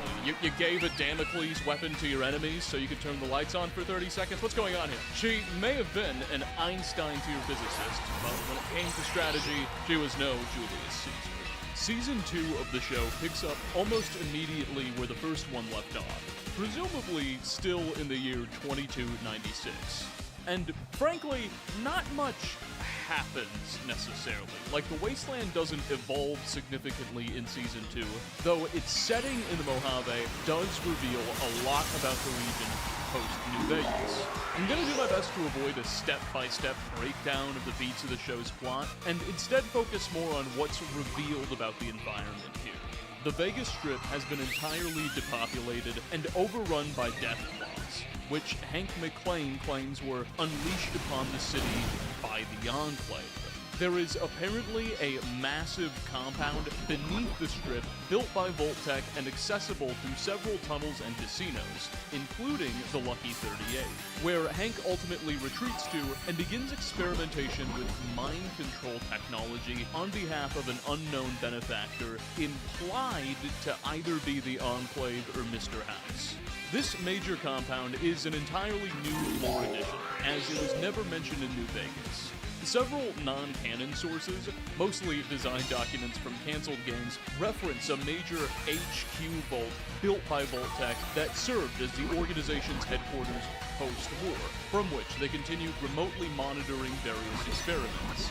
However, no source, canon or not, ever suggests that was in Vegas, and it's not even entirely clear if that's what this compound really is. When Hank finds it, it's about entirely abandoned. While trekking through the Mojave, Lucy and the Ghoul, Lucy in search of her father, the Ghoul in search of the fate of his family, eventually find themselves up close and personal with Caesar's Legion. But it's not quite the old Caesar anymore. The show demonstrates that sometime after the Second Battle of Hoover Dam, perhaps even before it, Caesar perished, and his faction collapsed into a civil war, with two men both claiming to be Edward Sallow's rightful heir. The big joke of the Legion sequence in the show turns out to be that both factions are essentially sharing the same camp, just split into different halves. Between the camps is a laughably small no man's land where the skeletal remains of the original Caesar burn in the southwestern sun. Supposedly, Caesar died in possession of a note declaring who his preferred successor would be, but neither side of the Civil War will allow the other to access it. Long story short, the note just says, "I am the only Caesar, the Legion ends with me," and it declines to name an heir anyway. Lucy and the Ghoul shenanigans eventually lead to a renewed flare-up of hostilities between the two sides of the camp, resulting in both Caesar claimants perishing. And in the end, the Lacerta Legate, a legate played by Macaulay Culkin, who, for some reason, is wearing Lanius's unique armor, we're not gonna look that far, takes up the reins and reunites both factions of the conflict, seemingly now becoming the formal Caesar of a united Legion. Note that it's unclear just how powerful the Legion is in the wake of the events of 2296. The fact that their entire civil war seems to be confined to a single camp and is literally the butt of a joke may imply that the faction's power has greatly waned since we last saw them, becoming little more than a glorified raider gang. On the flip side, several maps which appear in the show's set dressing appear to depict pretty expansive territorial borders belonging to the Legion east of the Colorado, perhaps implying that it remains a formidable force. Furthermore, once the Lacerta Legate takes power, he orders his force to march on the Vegas Strip. intent on building a new palace to commemorate his victory and the death of Caesar. Caesar's Palace, as he calls it, and the Legion begins its march. Notably, the army doesn't seem to be crossing any rivers, bridges, or dams en route to the Strip, suggesting that the force may have already been west of the Colorado River in the Mojave by 2296. Interesting. This is further confirmed by a battalion of NCR remnant soldiers Lucy encounters while on her way to Vegas. The battalion's leader, a Captain Rodriguez, informs Lucy that it continues guarding the Mojave against the Legion more than 2 decades after losing contact with Shady Sands. And thus, this small force is more like a displaced band of NCR holdouts, dare I say an NCR enclave, with no knowledge of whether or not the chain of command has actually survived. This is kind of odd, given that Shady Sands, at least in its LA show location, is only like 260 miles away, and the towns of the Hub and Junktown are only like 150. A long distance, sure, but the fact that this group has been entirely out of contact with the NCR for 2 decades, while only being a couple of weeks' march from the core metropolitan area, may just be another gag by the showrunners, or it could speak to a similar devastation plaguing all of the old communities of Southern California. Also, who's paying these people? Season 2's Brotherhood of Steel story focuses on the San Fernando chapter's new acquisition of cold fusion technology as they settle into a new base in Area 51 of Nevada. Quintus, the chapter's leader, calls a summit to discuss some sort of rebellion, that's the word they use, against the Commonwealth and Elder Maxim, once again alluding to the primacy of the Brotherhood of Steel in Fallout 2 story. But talks break down, and various chapters at the summit end up turning on each other after the cold fusion diode goes missing. The season ends with the Brotherhood clearly in the throes of a civil war between a variety of previously unknown chapters, while the Commonwealth looms out east, clearly preparing to intervene. The status of Lost Hills also remains mystery. Amidst the chaos and confusion of the emerging conflict, the cold fusion diode eventually finds itself in the possession of a ghoulified Cooper Howard, which we'll get to. There's a story here, but again, want to focus on the major historical beats rather than a scene-by-scene summary of the show's plot. The ghoul remembers how in the pre-war days, Robert House sought cold fusion for himself, and believing the pre-war industrialist, famous for knowing everything, may perhaps have insight on the fate of his family, Cooper Howard seeks him out with the cold fusion in hand.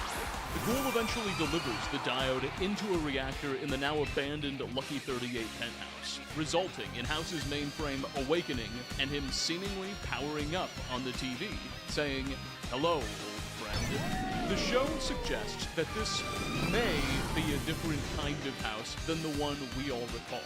Flashbacks reveal that the billionaire sought cold fusion in the pre-war days such that he might stay alive in roboticized, non-biological form, as he calls it, i.e., he wanted to upload his consciousness to a mainframe independent of his body.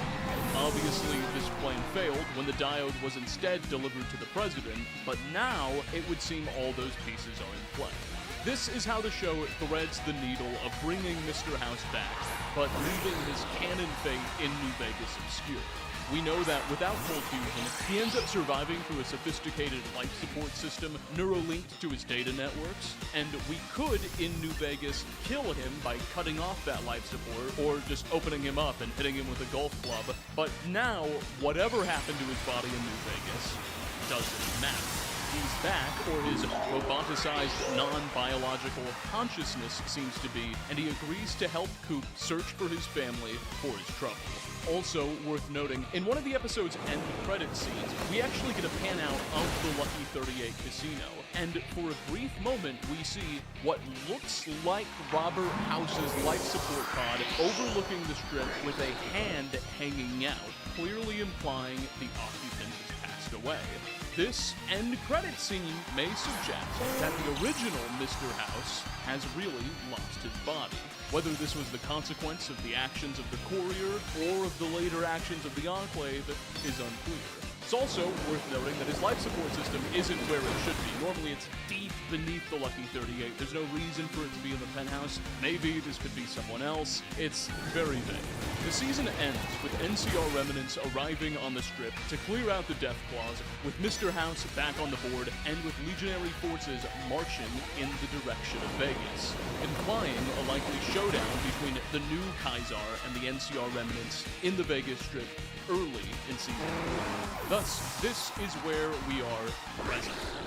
Nearly 220 years after the bombs fell, the fate of the NCR, the Legion, the Brotherhood of Steel, Mr. House, and of course the Enclave is all kinda up in the air.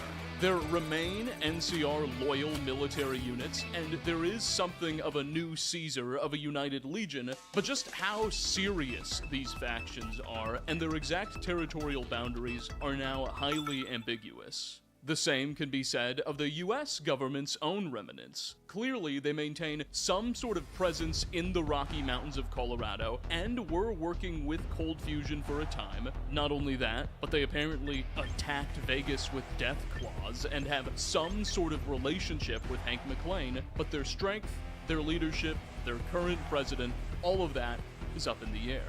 You know, for the longest time, more than 20 years, in our time, real 20 years, the world of Fallout was trending in a very particular direction. With the regrowth of civilization, the increasing power and centralization of its factions. But the show has since introduced a huge amount of confusion and mystery that yet remains unraveled, and I'm getting a little bit nervous about how this is all going to be wrapped up. You know, when Season 1 came out, I didn't really like what they did with Shady Sands, both retconning its location and destroying it kinda anticlimactically. I also didn't like how the Brotherhood had such a big role, but they used entirely new chapters synthesized out of thin air, like Lost Hills is 100 miles away. How come they're not even mentioned in this show?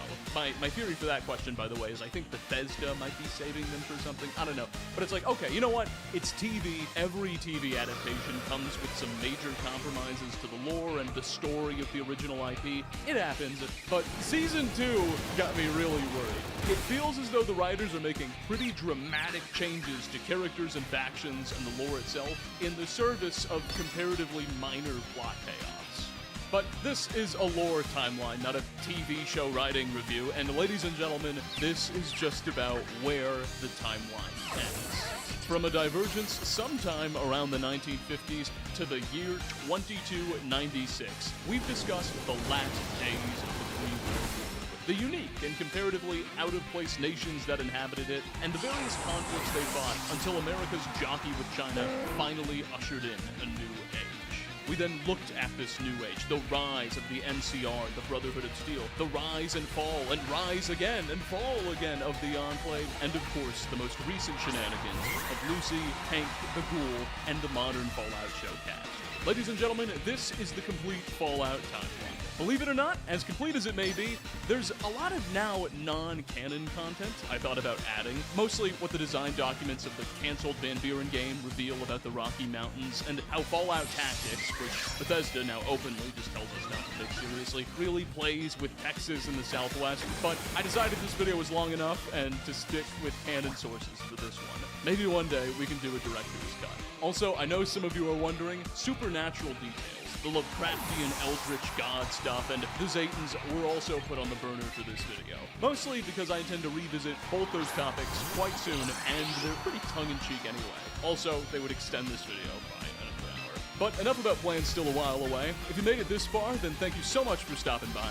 Let me know what you think about the show and some of its changes. If you think I may be overreacting or perhaps underreacting, comments and discussions are always appreciated. But yeah, thanks for watching.